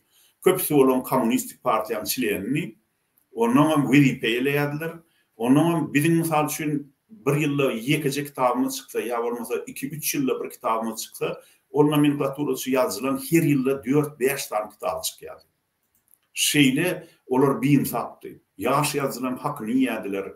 Onuň şu nime kassa bir gedekden şu bir kitan ýaş ýazgy bolup barsak, şu kitabymyzyň puluny almak üçin kassada pul ýok. Pul ýok. Pul gutorupdy. Näme boldy diýsek, näme boldy bizim bir ullokan model almaly pulumuz diýsek. Ýa-ni bir nazar Hudaý Nazarov alyp gitdi diýär, nime 28.000 rubl alyp gitdi diýär. 28.000 rubl. Bir gedekde kassadan alyp gidýär. Ine şol adamlar ýazgylan adamdan Niýazowy öwüp şeý dip ýurdy ýykdylar. Kasam ýazdylar Niýazowyň adamdan şol elim uğrasyn, ayagym uğrasyn diýip. Ýene bir zat etdiler. Soňondan ol köp adamlar tanıyanlar bir Nurişka diýip bir gowy satiraçy bardy. Şol nime diýip çykyş etdi-de soň. 6 aýda mesgiýen bolsam dilim uğrasyn, soňky bir ýylda aýlyk alan bolsam elim uğrasyn diýip şolar ýaly üstünden gülüp nimetdi. Şol nimeler. Onuň pyýktagyny bir gowy ýazgymyz bardy. Satiraçy, humorçy. Olamanyň çykyş etdi, Niýazowyň ilkinji heykellerini goýup başlanlarına şeý diýdi. Inniden eýlek diýdi, menne bir rasionalizator teklibi bar. Şu diýdi, başlyklar diýdi, birinji nimeler ýanky respublikan ýol başçylarynyň diýdi, statuýasy dikilerine şoň kelletini hyrly etmeliydi. Hyrly towlap aýrylýan. Onu bir aýrylyp täze başga bir nime geler ölenidi, on diýdi ýykyp halkyň pulunu sarp etmeliler, kelletini towlap aýryp täze kelle goýaýmaly. Şondan soň pyhaga gaty köp azar beripdirler-de. Gaty köp azar beripdirler, çykarman gadagan edip zat edip. Ýöne ol adam merde adamdy. Hiç ýeri onun üçin bir nimetmen, zeyrenmen ötüp gitdi. Ýöne ol diýjegin diýdi şol. Ana şoňlary halkyň mertebesini saklap, hem öz mertebesini saklap nime diýen adamlar hiç wagt Niýazowa yaranjaglyk etmediler. Yaranjaglyk edýän adamlar köplenç mud etmeýärler onu. Hiç wagt mud etmeýärler. Olar şol halkyň hasabyna baýamy üçin edýärler. Şoňa düşünmek gerek. Yaranjaglyk hem bir ogurluk, kezlaplyk. Eger de şol häkimi, aýratynam häkimi öwýän bolsalarda ýüzüne ola ýam diňe pul üçin edilýär, diňe wezipe üçin edilýär. Ana men aýtjaklarym, şol öňjüňlük diýilen zat ýöne ýene bir zat aýtmaly. Yaranjaglyk hem adamyň ýüzüne birini öwmegi türkmenler gaty ýigrenýärdi. Biz özümiz şu klassik döwür diýip bolýar da şu döwürlere biziň çağa wagtymyzda 60-njy ýyllar aýratynam şu biziň kemala gelen döwür biziň ähli düşünjelerimiň nähil bolmaly adam jemgyýetde özüni nähil alyp barmaly. Şo döwürlerde türkmenler yaranjany itten beter ýigrenýär. Bir adam kimdir birine yaranjaglyk edip ertesi toýa da baryp bilmez, sadaka da baryp bilmez, barsa da bir çetde oturandır. Adamlar şoň bilen islegli salamlaşmadam, islegli şoň bilen gürleşmedem. Şo derecede türkmenler ýigrenýärdi. Türkmenliň iň erwet görýän gyllyklarynyň biri yaranjaglyk ýöne Niýazow döwlet resurslaryny ulanyp şol erget kılığı Türkmeninin içinde ornaştırdı. Ana bolma. Sağ olun. Doğru, gatı doğru diýdiňiz. Akıl tapara Türk şuma geldi, men goňşym. Biz birinji etažda ýaşaýardyk.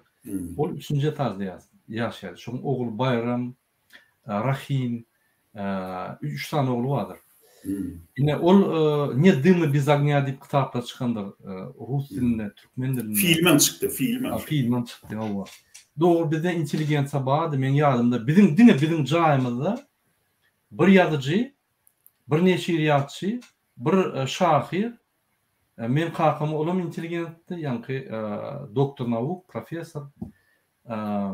Ýene de adamlar bardy. Şol ýaly bir jaýda bolýan zatlar. Men başga jaýlara gurulmam edem okmam. Biz bir mikroraýonçykda ýaşaýardyk. Ine şu ýaly intelligensiýa bardy, güýçli. 91-nji ýylda bizde aňardan gelýän baýlyk, ýani Sowet Soýuzundan gelýän baýlyk intelligensiýamyz bar.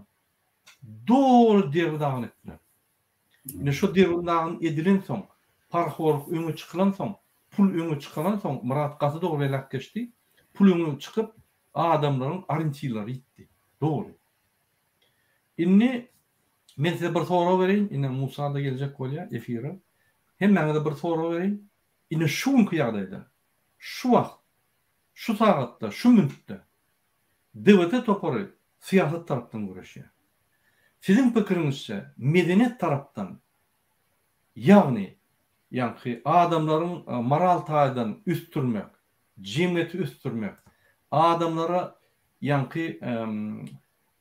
diýip desturlary, bilimleri, asyllygy, asudalygy, ruh belentligi, mertebeligi doğru düşündirip öwretmek üçin bizim bir medeniyet grupu, medeniyet intelligensiýamyz olaryň görüş alyp barmalymy ýa ýene şonu siýasatçylar, ine biz blogerler, aktivistler şonu etmelimi? Ya bizim başımıza şu düşdü inni, şol aktivistler, intelligensiýa öňe çykman soň, aktivistler hem medeniyet ötürmeli halkyň, hem jemgyýet bilimlerini vermeli, hem konstitusiýany düşündirmeli, hem haramdaga garşy görüşmeli, hem bikançylyklara garşy görüşmeli, hem parahollara garşy görüşmeli, hem protestler etmeli, hem riskler almalı, hem zatlar şol intelligensiýa etmelimi? Pardon, aktivistler etmelimi? Näme pikir edýäňiz? Ine Musa, siz näme pikir edýäňiz? Gapdalylan bar, doполнительный front, ol nemetler biz üstüne baranlar, Severny, Vostochny front, Южный front, biz frontlar açmalymy?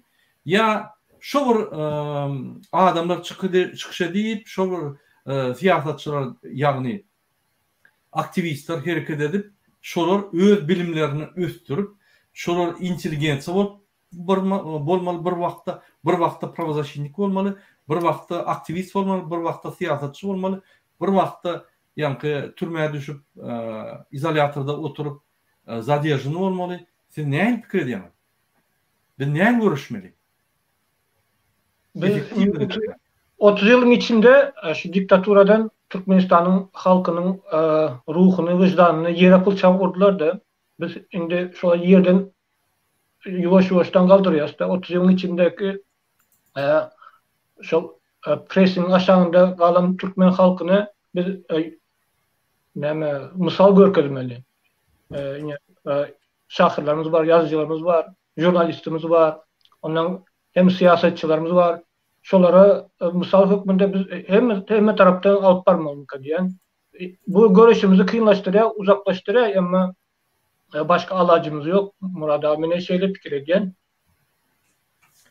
Gynansak da näme aklı separaýa intelligensiýa bar diýär. Ýöne men gaty şüphelenýän bardygyny sebäbi intelligensiýa we öz watanyda jemgyýetinde nähili proses bolýanyny beýan edýän, erkin beýan edýän adam we öz pikirlerini beýan etmäni öwredýän adam, täsir bilen adam mene şeýle hasaplaýan intelligensiýany.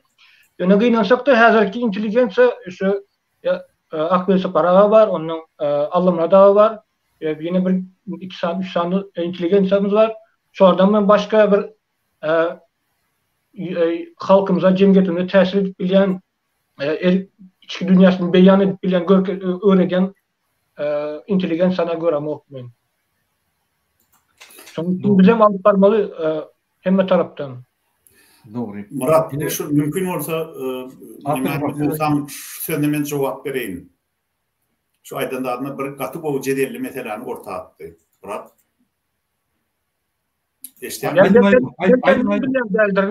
Bağıştan mı? Belki men yok. Men mümkün olsa şu fikrim aydan Musa inim. Intelligent diyen bir yürüytü kär yok. Intelligensiya deyip var. Intelligensiya diýilen käre degişli, gatlaga degişli adamlar akıl zähmeti bilen meşgullanýan adamlara intelligensiya gatlagy diýilýär. Ýöne şol akıl zähmeti bilen eklenýän adamlaryň hemmesi intelligent bolano. Goýnandyrýan ýer şol. Şaýda şuň nimetini bilin, tapawdyny. Mysal üçin çöllü bir çopon garawmyň jümmüşinde oturan çopon intelligent bolup bilýär. Ýokary derejedäki intelligent bolup Ol yüreği, göğünü, düşüncesi şeyle bir ösen bolup bilýär. Ol özü kitap okuýar şo taýda mysal üçin aýdaly. Tebigat bilen gürleşýär, mörmejekleri, haýwanlary, ösümlikleri, asmany öwrenýär, ýyldızlary bilýär. Kadimden bizim ata-babalarymyz haýsy ýyldızlar toparny näme diýipdir. Şo zatlary öwrenip guşgumry, mörmejekler bilen, haýwanlar bilen gürleşip şeyle bir derejä ýetýär. Öz şahsiýetini gösterýär de dünýä garaşyny. Ol adam ýokary intelligent bolup bilýär. Emma şol bir wagtyň öňünde de Aşgabatyň orta arasynda işläp ýören, iň gowdun ýazgylar saýudynyň, ýazgylar guramagyň jaýyndan girip çykyp ýören intelligensiya gatlaryny degişli adamym baryp ýatan nadan bolup bilýär. Ine mesele şonno. Şu ine şol nadanlary tapyp işletdi niýaly. Şu ähli şu intelligensiya gatlaryny degişli yazılan, dağıtılan arasından, jurnalistlerin, kompozitorların, hudojniklerin arasından hakiki nadanlarını tapıp şolara ödünü goşgu yazdırdı. Yine şu an iyileşlemeden biri Aktaşlı Perişte deyip yazdı. Hakikattanım, eğer yadınızdan çıkan olsa, şol dövrde ilkinci yazılan aydımların biri Niyazi Öğü. Aktaşlı Perişte'di. Niyen için? Sebebi şu vaat Niyazi'nin saçı su vaktı. Niyazi'nin saçı gatı iragardı. Edir şol Niyazi Faming'de Berdimuhammedov'un saçı iragardı. Yönü Berdimuhammedov onu sunvat derecesinde edir birazcık ağırını görkediye, birazcık karedik görkediye, şeydip girleyede. Berdimuhammedov'un saçı duvak edir. Aslı, yerli. Bir hili ruhu atasına çekiptir diyeceğim olacak da. Onun şu Niyazi Aktaşlı Perişte deyip bunu bütün televizörde, radyoda ayıttırdılar, ayrı yuvan bağışlar, toylarda da aydı burada olin. Biyem allı da saçını kızıla boyadı. Niyazi. Yine kızıl saçlı orada oturuverdi. Onun pat bir yankı Aktaşlı Perişte diyen neme yattı. Aydım yattı diye bolu nokta. Aktaşlı Perişte saçını kızıllattı. Halkın önünde çımıdı saç bilen nemedi otuyor, sırtarı otuyor. İtkilir edi. Onun gıdıl saçlı deyip goşuyadan bolmadı. Bir hil çekindiler. Yalmanlarım goğurttur. Sebebi iyi diyanın Niyazi saçını gara boyadı.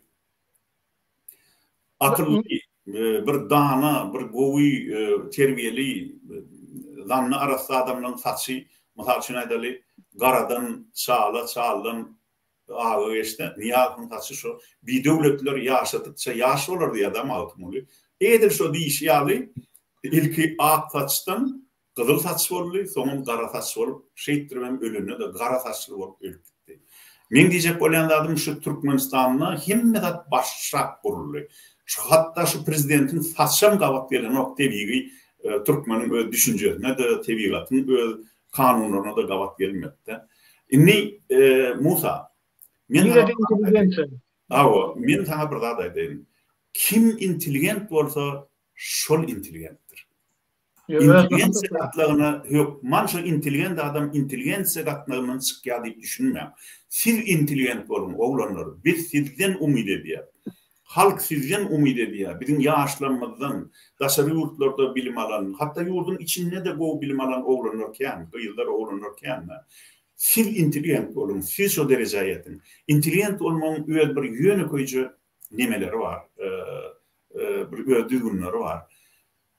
Öz halkını siylamalı, öz geçmişini siylamalı, öz tarihini siylamalı, kitap okumalı, giyce ünlü ösmeli, onların durmuşta da, YouTube'da da internette de başka birinin üstünün tökmen atmalyal, hapa uymalyal, söwmelyal, erbe söwmelyal, intelligent adam hiç wagt hapa söwünçleri ulanmaya. Kimdir biri, kimdir başka birine hapa söwünçleri söwgen bolsa, şol adam kim bolsa da intelligent değerdir. Yöne bu tayda bir zady bilim. Ine men maňa käwat inirde ýerler da bilim Erkin Türkmenistan radyosynyň forumunu siz diýerler Welsa paraga bir ayal adama goşgy ýazýan tanqidlap diýär. Hawa ayal adam bolan bilen ol kimdir birine tökme atsa, ol ayal adam bolan üçin onu ayak koymaň gerek ýok. Onu tanqidlamaly. Onu da satirik goşgylar ýazmaly, allegoriya, felyetonum ýazmaly. Ol ayal adam diýip onu ýöne nämese edip oturmaly. İllen üstünden hapa uyup oturmaly, erkek adamlaryň dym şonu çekmeli ýa-da ýok, gadyrly illeşler. Her kim näme etse ölüşüne uğradı, gömers şonu. Şoň üçin men ayal diýip arkaýyny bolup başga kişiň üstüne tökmek atman haýyş diýerim. Şonu biz siziň ayal hökmüne de mertebeňizden saklar, arzyňyzdan saklar. Inni ýene bir gezek aýdýan Musa inim gaýrat edinde şuna düşünün, intelligent bolmak üçin hökman ýazyjy bolmalydyr, öýtmän. Ya şahir, ya olmasa kompozitor olmalıdır, öğütmen. Özünüz olacak. Özünüz. Doğru. Apeta prava. Ine Avrupa'da, Alaytada, Fransa'da da şular üsün. 60% klasik literaturanı yazan Fransuzlar. Köp açışlar edin. Bular has üsünler. Ine şular için intelligent bolanda sen hökman yazıcı olmalı. Mesela için sen bir tahtadan bir figurka ýatýan. Olum intelligensiýanyň bir görnüşi. Ya sen mysal üçin bir öňüm öndürýän, ýani garşok edýän ýa ýene bir zat edýän, ýene bir zat. Onun bir intelligent diýmek sende akıl bar. Şonu etmek üçin. Şonuň üçin oň bir her türlü görnüşleri bar. Gaty dogry aýtdy Akıl Saparaga, intelligent bolmak üçin institutlar guturup gelmeliler. Siz şugun özüňiz intelligent bolmaly. Biz moral taýdan berk bolmaly, fundamentimiz bolmaly. Bir-birine söwmen, töhmet atman, hormat goýup, ýarlaklaman. Dowsun bolsa da sana bir kömek etse, sag bolup bilen guturar ýaly. Şundan beter geçmen. Ýani muny has bir günem ýani öwmesen, sen öwün zadyň bilen howa galdyryp birden zyndyň bolýar aşak. Olum ýykylyp, ýani moral taýdan ýykylyp göwünli, ýani göwüne bir erkenç ýagdaý ýetirilýär, ondan soň garşy hereketler başlaýar, gaty berýär. Şoň üçin ine şu zatlary biz Muratdan soraly, Murat Razakov bloger. Yaş intelligent, ösüp duran oglan. Men şu ýadymda bir ýyl ýardymdan olan bizim bilen işleýärdi. DVT toparynyň Kiprdaky, ýani ştabynyň ýolbaşçysy boldy. Soň öýde gidip, ýani öz nimesini östürdi, kanalyny östürdi. Bir topar maslahatlar etdik bile. Tuğulama ine yaş intelligent, ösüp duran oglan. Mümkin ol bizim garaşýan intelligentimiz däldir. Ýöne gatyçak ýagdaýda ösüp gidip bir topar zatlarda halka düşünjesini düşündürüp halka akıllar berip başlady. Ol diýmek ol akylly däl. Ýok, ol ýöne daşynak bolýan zatlary öwrenip, şonu diňişdirip, özüçe ýani düşünüp, şonu düşünjesini paýlaşyp başlady. Gelin şundan sonra. Murat, senin için inni bir ikinci front intelligensiyalar göllep, yani intelligensiýany, ýazyjylar, şahirler Türkmenistanyň spiserini alıp bir-birden göllep, şolar ikinci front açmalymy ýa bizim aramyzda häzir şu kanaly seyredip duran adamlar, şu bizim çykyşlarymyzy dinläp duran adamlar hem şolarda goşulyp bizim halkymyza bilimler, asudalygy, moral taýdan özüň näýlap barmaly, wyjdan näýil östürmeli, namysyny näýil östürmeli, şu zatlary östürýär ýaly, mysallar öz görülesi bilen, ýani öz agzy bilen düşündirip bilýän adamlar hem goşmalymy? Ýa-da şu hemme zat aktivistler etmeli. Näme pikir edýär? Benim pikrim berde hemmemiz etmeli ve yaşların benim görüşümdeki şu aktivini bolmayanın sebebi de bir motivasiya yok, goldok yok yakınından. Ene atalar esasen sizlere berden yüzlenecek. Çünkü inanın ki mende de bolanok şu. Hani mende de enem atam goldak bermedi. Hatta şu karşıda çıktı yönü men özüm. Hem işe özüm isledim, hem işe özüm bir zatlar edeyin dedim. Hem işe de nire ayam şu balota girse de özüm çıkarmanın izinde yürüyen ha kömege diyerler mi? Elbette ki diyerler. Ama ne diyen yine de özüm etçek koylan. Ve size berden enatalara kiçi maslahat verecek hazır. Hani öyünüze pul uğradığınız, öyünüze berden Türkiye'den herkili goşunlar zatlar iberýäňiz, remote üçün ýene näme üçün televizor, telefon diye. Indi bizi serede uğradığınızdan bärik. Indi häzir özüňizge düşünjeňiz ütkendir, birazjyk bolsa da. Indi bundan soň iberjek zadyňyzyň arasyna da kıyın görmeň, kitap da goýup iberiň we o kitabı da ibermenke özüňizden bir okan ki içini bilin ki ondan sonra o kitap eline barandan soň onu okandan soň siz soraýaňyz telefonda. Hani nämeler okadym, düşündiňmi şu kitabyňyz adyna, manysyna adyna? Siz höwes bermeli, ene atalar höwes bermeli ýaşlarymyza. Çünkü eğer siz yok etme, bolanok, okama ya da okasaň da şu böwet bolup dursaňyz, Türkmenistanymyz hiç haçanam düzelmeýär. Sizin goldoňuz esasanam iň gereği hem şu. Gorkýaňyz, düşünýän emma ýaşlara birazcık yol görkezin, birazcık motivasiya iteriye verin. Hani oğlum al oku, aydamız ok, aktivist bolsun. Yok, okusun, okavam özü düşünýä, ak bilen garany aýyrmany, seljermeni öğrenip başlaýar. Dibem, intelligensiýamyz ösü uğraýar. Intelligensiýamyzam könösü bar olsa da biz täzesini yaratmaly. Çünkü köne barmış deyip täzeni yaratmasak, o täze çıkman üçün intelligensiýa ýitýär şoň. Vatandaşlar. Şoň üçün täzeni yaratmaly. Ben şuna şu taraflaryň gidýän. Men berdem vatandaşlaryma hiç kaysına diýemok, hiç kaçanam. Yurduňuza yok kömek etmeň, yok maşgalaňyzy etme, edin. Hemme zaten normasy bilen edin. Emma şonu eden wagtyňyzam peýda da bolsun, bir peýda da edin. Bir telefon aldyňyz mı, yanında da hökman kitap da uğradym.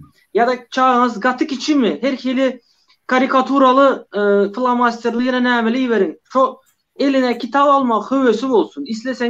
İsleseňiz vatandaşlaryma berden diýen bir gün men özümü çağan bilen näme edýänimi video çekip goýjak görün. Çünkü çağany eğer baştan etmesek, terbiye vermesek o ulalandan soň birazcık kıyın bol. Ha häzir ýaşy 20-25 geçenler hem bolsa, häzir bizi dinleýäni üçin hem dinleýä ýönü yanındaki en atadan goldak gelmeyen üçün oturuyor. Siz birazcık goldak verseniz, hani motivasiya verseniz gidiyor şu. İzini tozon bastırıp gidiyor. Siz bilmeyenim galyanız. Şoň üçün meni şu çıkışta yana başında da aydık geçti Murad ağa, Musa ağa da aydık geçti. Türkmenlerimiz gorkak değil.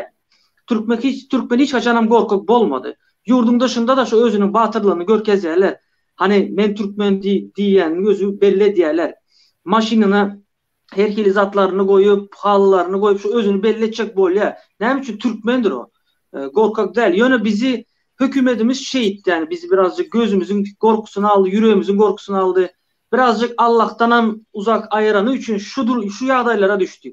Bu yağdadan çıkmanın bir sebebi, bir çıkalgası var. Oğlum dine okumak benim düşüncem vatandaşlar. Başka hili bolonok ve onu da ene atalar kömeğe eder deyip umid ediyorum inşallah. Sağ olun. Sağ olun.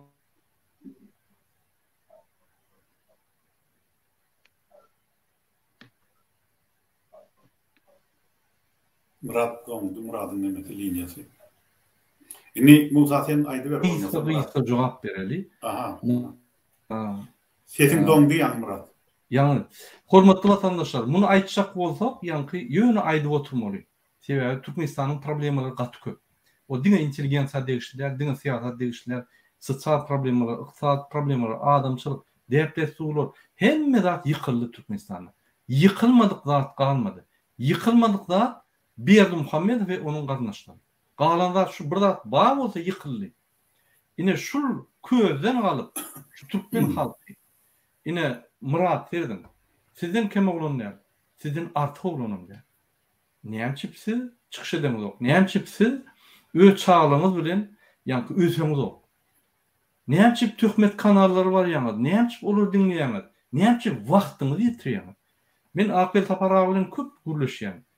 Ýani kä wagt jedel medya ine näçip bizim halkymyz ýani töhmet kanallary bar ýa bir ýerde tomoşalyk ýani bir söýüp bir zat aýtsa, onam anekdotiçni aýtsa, şu Hollywood kinoları görmez şonu wagt dinleýärler. Düşünmeýärdik, ýa bular akly pesmi, ýa bular şeyle var yadap işten gelýärler, görgüller. Hot kakayta radyst ýa-da bolsa, ýani şonu görüp açyk, ýani bolup gelýän zatlaryň üstüne gül rahat ýatýarlar. Biz düşünemiz o. Ýöne bizim kanallarymyzda hükman gelmeli adam ýok. Ol töhmet edilen kanala gidenden bir Hollywood kinonu görünen o näçip. O ýerde ssenari bar, o ýerde prodüser bar, o ýerde rejissor bar, o ýerde звук rejissor bar, o ýerde master pasvet bar, o ýerde bir topar intelligensiýa size şu spektakly gurup bir zady beýan edip nähil bolmalylygyny, nähil adamçylyk bolmalylygyny öwredýär. O ýerden bir öwrünip bolýar o zatlar. Biz şonu geň görýärdik. Indi bizim watandaşlarymyzdan gelýän soragy jogap bereli gysga şunu bilen efir oturdy. Men sizin hemmeňize bir sorak berýän. Akbel Taparadan başlady. Ine şu ýagdaýda biz birden utaýdyk-da, birden ýeňäýdik Berdi Muhammedowy. Aýyrdyk. Ine şunu köşkün öňüne bardyk. Şo ýerde wagtlyň hökümet döretdik. Köşkün içine güýçlerini ýerdik. Ýani güýjem ýok ýerde güýçlerini girer ýaly. Ýani içinde prezident soweti işleýär. Olar kow şo ýerde wagtynçy hökümete oturduk. Ministr çağırıp, İçeri İşler Ministrini, MHM Ministrini, Gorunluk Ministrini, Genel Prokuror çağırıp, olar zadany berip, ine şu dekret, birinci dekret, şu wagtynçy hökümetin Berdi Muhammedow we onuň garyndaşlaryny tutsak etmeli diýip buyruk bersek. Olar şonu ýerine ýetirdi. Bizim olary ýani wagtynçy saklasak we olara juristler berip, adwokatlar berip, olar özüni kanun esasında gorap biler ýaly. Biz şolary görkezýär, bizim medeniýetli we biz kanunlara hormat goýanymyzy. Şolar jenaýatçy, gaty jenaýatçy bolsa-da olara mümkinçilik özüni goramagyny berer. Beýleki adamlara olar bermedik bolsa-da. Ine şu ýagdaýda Türkmenistan ötermi ýa şonu da şu ýallaklary aýryp, ýallaklary derek täze intelligensiýa döremesi Türkmenistan üstmezmi? Ine şunu Akbel Tapara kynamasa soru şunu jogap berseňiz. Jogap bermäkäňiz birmin, hormatly watandaşlar soru berip durun, häzir şu sizin soruňyza jogap berjek. Bari. Indi men şu gysgaça öýtgüm aýdym. Birinji bilen şu hökman irwiç şeýle bolar. Irwiç demokratik güýçler köşkün öňüne de barar, halkam çykar köçe, şol rejimem şeýdip agdarlar. Ýa men birinji aýtjaklarym, şunu bolmajaklar öýtmän adamlar. Bu bolmasa ertir şökman bolar. Şu häzir halkyň ganyny sorup oturan adamlar bar.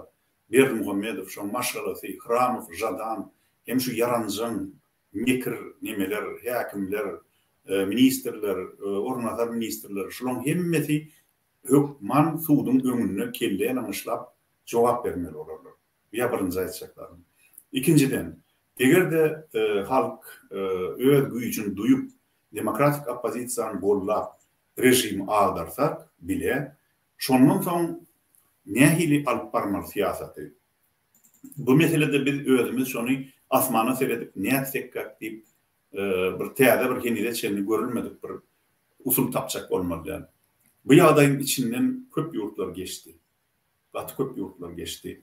Öň diktatura bolan, hatta faşistik diktatura bolan ýurtlar bar. Ikinji jahan uruşuny tuduran hemde Ýewropany ýakyp ýandyran Hitlerçilik Germaniýa bar. Şol derwidany edilenden soň nähili edip şoň ýerine neme uruldy. Demokratik hukuk döwleti uruldy. Hemde şu adyny bary ýogyna bir 70 ýyldan soň hatta bundan 25-30 ýyl öňe şeýledi. Germaniýa ýene-de dünýäň iň ösen ýurduna uruldy. Halkam iň bilimli halka uruldy. Olar öz aýlygynç geçmişinden ara açdylar. Japoniýada şeýle boldy. İtalya'da şeýle boldy. Indi bular ýaly misalar näçe diýsem bar. Hatta Günorta Afrika bar. Günorta Afrikada Nelson Mandela şu cinsparaz diktaturadan soň şu halky näme de bolsa bir gan döküşüktü, grajdanlyk urşun turulmadan bir elhal döwlete öwürdi. Elbette o da problema kan ýöne näme-de bolsa şu taýda ösüş dowam edýär. Bizim şu döwletlerin tejribesini öwrenmeli.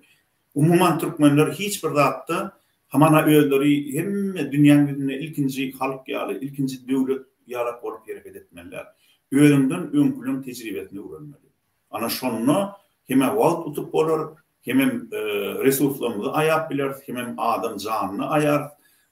Elbette in esasy adam tirek şu döwletde üýtüşlik bolandan soň halkyň eline demokratik güýçlüň eline geçenden soň biz öz ýurdumyzda ılımy bilimi birinji ýere çykarmaly.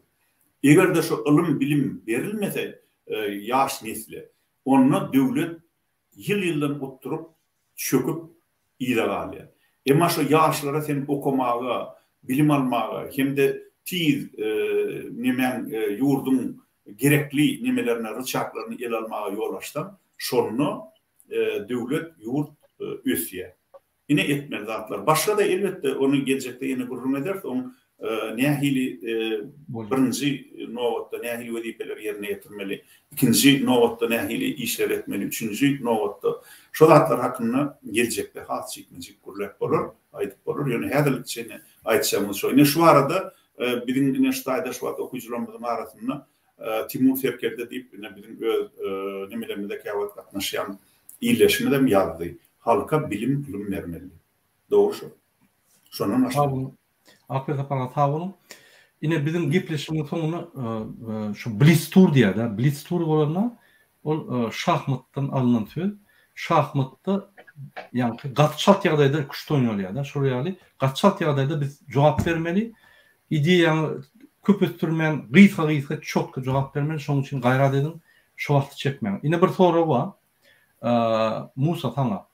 Bizim bir vatandaşymız ýa-da hökümet güýçlümi, halk güýçlü? Şonu bir düşündürip beriň. Sen näme şonu düşündürip berjek? Hökümet halktandır ya. Halk elbette güýçlüdür. Halkda hemme güýç, halkyň öz wolyasyny görkezmeli. Doğru. Murat Razakov, sen şu soruga näde siz jogap berjek? Halk güçlü Murat agam. Bunun başka zady yok. Halk bolmasa hökümet bolmaly däl. Ýöne gynansak da bizimki diktatura bolany üçin o ayakta. Bizim yerimizde pul bar bolany üçin o ayakta. Gelsin ana Kipr'daki hökümet diktatura örsün, ana örüp bilýärmika. Daş kemirmese isat yok ki. Şoň üçin şunu bilin vatandaşlar. Eğer yerin baý bolsa diktatura bardır ve siz hem şunu ýaly kösönüp öýrensiňiz dışarıda ve bilimsiz öýrensiňiz. Ama siz halk, siz o hökümeti eliniz bilen diýip uprale etmeli. Siz diýmeli, yok senin bu aýdanyň dogry däl. Siz tankit etmeli şolaryň ýalňyş eden hereketlerini. Çinodiýinden tut prezidente çeli, ministrine çeli tapawdy yok. Yani biz bolmaly. Yani biz Türkmen halkı olmalı. Ýöne biz näme diýäs? Hökümet ulu diýäs, özümüz şeli diýäs. Emma esasında on ýaly däl. Halk en ulu güç. Halk bolmasa döwlet bolanokdur.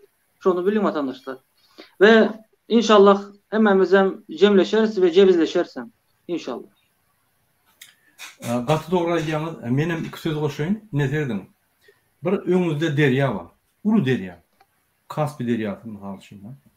Şo ýerde bir stakany, ýa-ni damjalap bir stakan ýygnap bir tarafa goýun. Şu derýadan başga tarafa.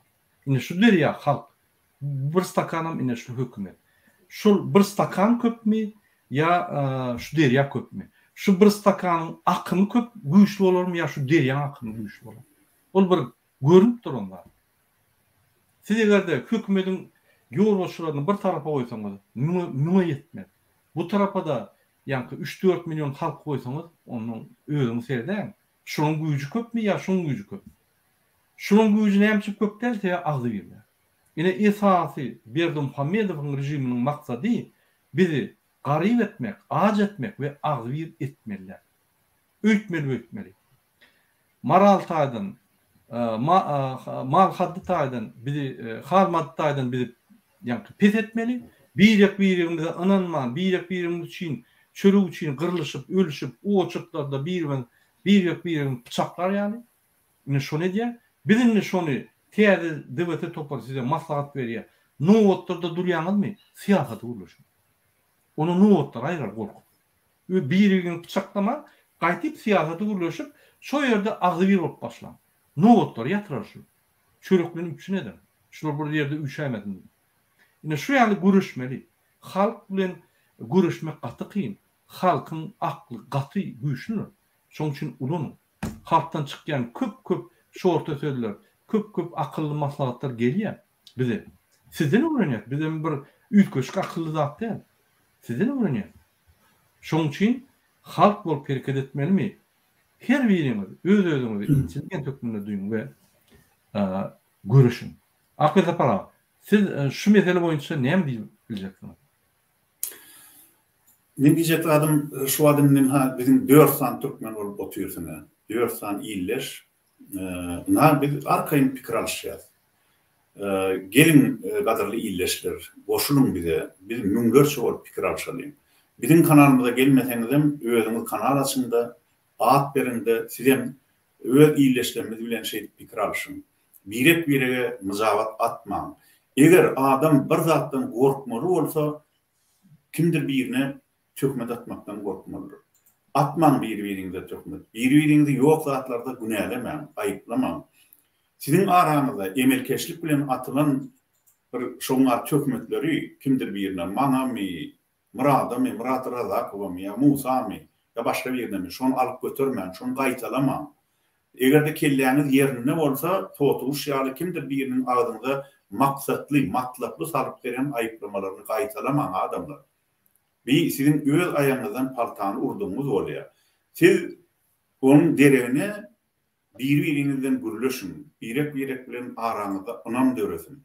Şu Niýazowyň, kim şu Ikramawyň, Jadanowyň, Oçelsowyň türkmeniň başyndan salyp giden iň aýlygan zady Berdimuhammedowyň dowam edýän zady türkmeni bir-birine onanmaly ýaly etdi. Birine KGB diýdi, birine bilmedim ýene de Serowyň şpionlydy. Ýene birine ýene bir tökmet atdy. Bardyr ol adamlar. Ýöne ol adamlar köşkün içinde oturan. Şu eger bir KGB'nin işini edýän bolsa, emmen işini edýän bolsa, ol daşary ýurtda bir döwüm çörek üçin entep bermek näme gerek oňa? Anha Türkiýede özüňi görýäňiz. Şu emmen işini edýän adamlara kargo açyp berýärler, restoran açyp berýärler, kafe açyp berýärler. Olary baý edýärler, olary bakýarlar, baý oýun bakanýaly. Bir günden bir gün soýmak üçin, soýup öldürüp etini ýemek üçin. Ýynan pullaryndan ýene de öýler almak üçin. Ine şu hakları bilin. Hemen şu ağzınızı ağlarttırman hiç kime. Şonu biz öňe öderiz. Doğru. Ine şunun bilen efirimizi gutup gelýär. Ine şu ýerde Azerbaýjan Gümrük Şemiyeti Azerem Geçir şäheri tüwelme şul hem efirimize gatnaşýar. Berekella. Ine Azerbaýjan illeşmedi. Azerbaýjandan şulardan Türkmenler bilemok. Türkmenler gollap çykyş edýär. Biz Türkmen birimiz gollandy. Men bir hoş däli bir habar aýtjak bolýan we bir talap etjek bolýan. Türkmenistanyň grajdany Azat Isakayev nimede Rossiýada tutulupdyr diýip eşitdik. Şuň çyn ýalan bilemok men. Hiç habar ýok. Ýöne şo tutulun bolsa, hormatly watandaşlar, şoňa ýa boşadylmagyna challenge ýapyň. Şoň ýa halas edilmegine hereketleri edim. Sizden haýyş edýän.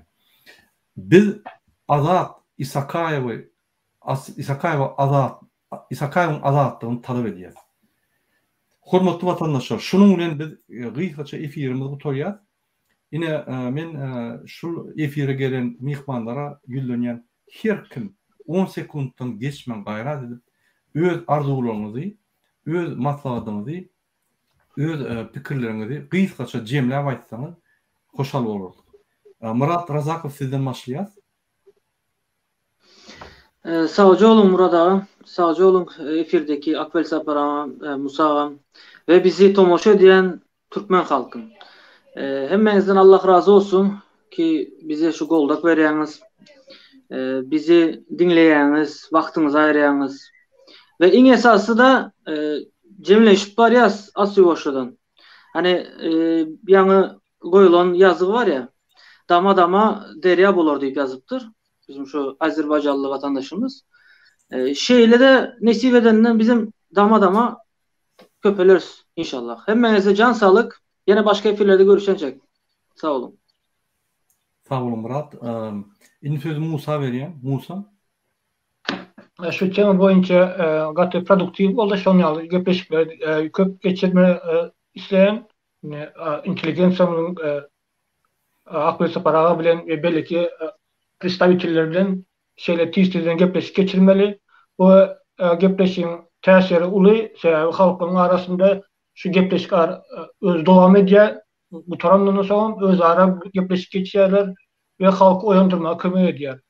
Şunun için İşlendik gepleşik digen şu kanalda değil, başka kanallarda da geçirler. Şu an boş kevakti boş diyorlar kabirleri. Fakat o boş değil. Halkın bir adım olsa da bir damca olsa da ulu tesiri boyluyor şu an. Toplanıp cemiyetin özgürlüğünü getiriyor. Çok sağ olun burada çağırdığınız için. Sağ olun. Ahmet Apara, sizin bir koşun koşun. Ben aytsadım başınız dik bolsun gadırly illeşler. Hiç wezipeli adamın oňuna baş eğmen. Eger başınızı eğecek bolsaňyz ýerde işte siz dogran enen, hem sizi eklep saklan atamyzyň öňünde baş eğin. Wezipeli adamın oňuna baş eğmen, başınız dik bolsun. Doğru. Hormatly vatandaşlar, men şuň bir YouTube'da bir perdaşany gördüm da bir gepleşigi. Dünýäň çempiony öz pikirini dol we çat ýagdaýda aýdyp bilýän adam dünýäň çempionu diýip hataplanýar. Şol bir gowzada aýtdy. Sözüň güýji ummasyzdyr. Ine biz boş hurliyat, eýdýät, beýdýät diýip düşünmeýän adam üçin ol hiç lan. Haçanda siz boş sözler diýseňiz, hakykat däl sözler diýseňiz, oň hiç güýji ýok. Ýöne haçanda siz hakykat diýseňiz, haçanda siz hakikaty gow beýan edip ondan çözüp tap berseňiz, oň güýji ömürlük bolýar. Şoň üçin men size hemmäňize birinji bilen jan halary berýär, ikinji bilen her wagt öwrenin, ösüň. Türkmenistan diňini öwretmeli. Türkmen halky her wagt öňde bolmaly. Şonuň bilen biz efirimizi utarýas. Hemmäňize köp sag bolun. Ahmet Apara, size köp sag bolun. Inteligensiýa diýdik bolany ine ýetip geldi. Biz hiç kim çağırmadık şunu. 15 mutkalarına men sylkan ýöne Ahmet Apara'a uğrattım. Murada efirden girdi. Yine Musa da efire girenle menden soruya tema näme diýip. Şuraya taýýarlykly efir geçirdik. Özüm köp taýýarlyk görmedim.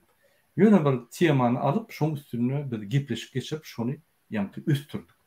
Biz bara edenlerle ülkeşkat etmedik. Ýöne şol üstürmede biz size şonu açıp berip şu düşünceleri berdik. Hemmäňize sag bolun, Ahmet Apara sag bolun, Musa sag bolun, Murat Razakow sag bol. Taňa ýakasyn inim tügelme bizden öňe gidýän öňe gitmeli. Bizden her wagt golly bardyr size. Şunuň bilen efirimizi utarýas, ine hoşlaşok bolsaňyz bizim vatandaşlarymyz bilen ine wagty geldi. Hoş sag bolun gadyrly illeşler. Ýene de saglykda görüşelim. Sağ olun vatandaşlar. Sağ olun vatandaşlarım. Özünüze goca seredin. Ruhtan düşmeyin. Gat doğru. Sağ olun.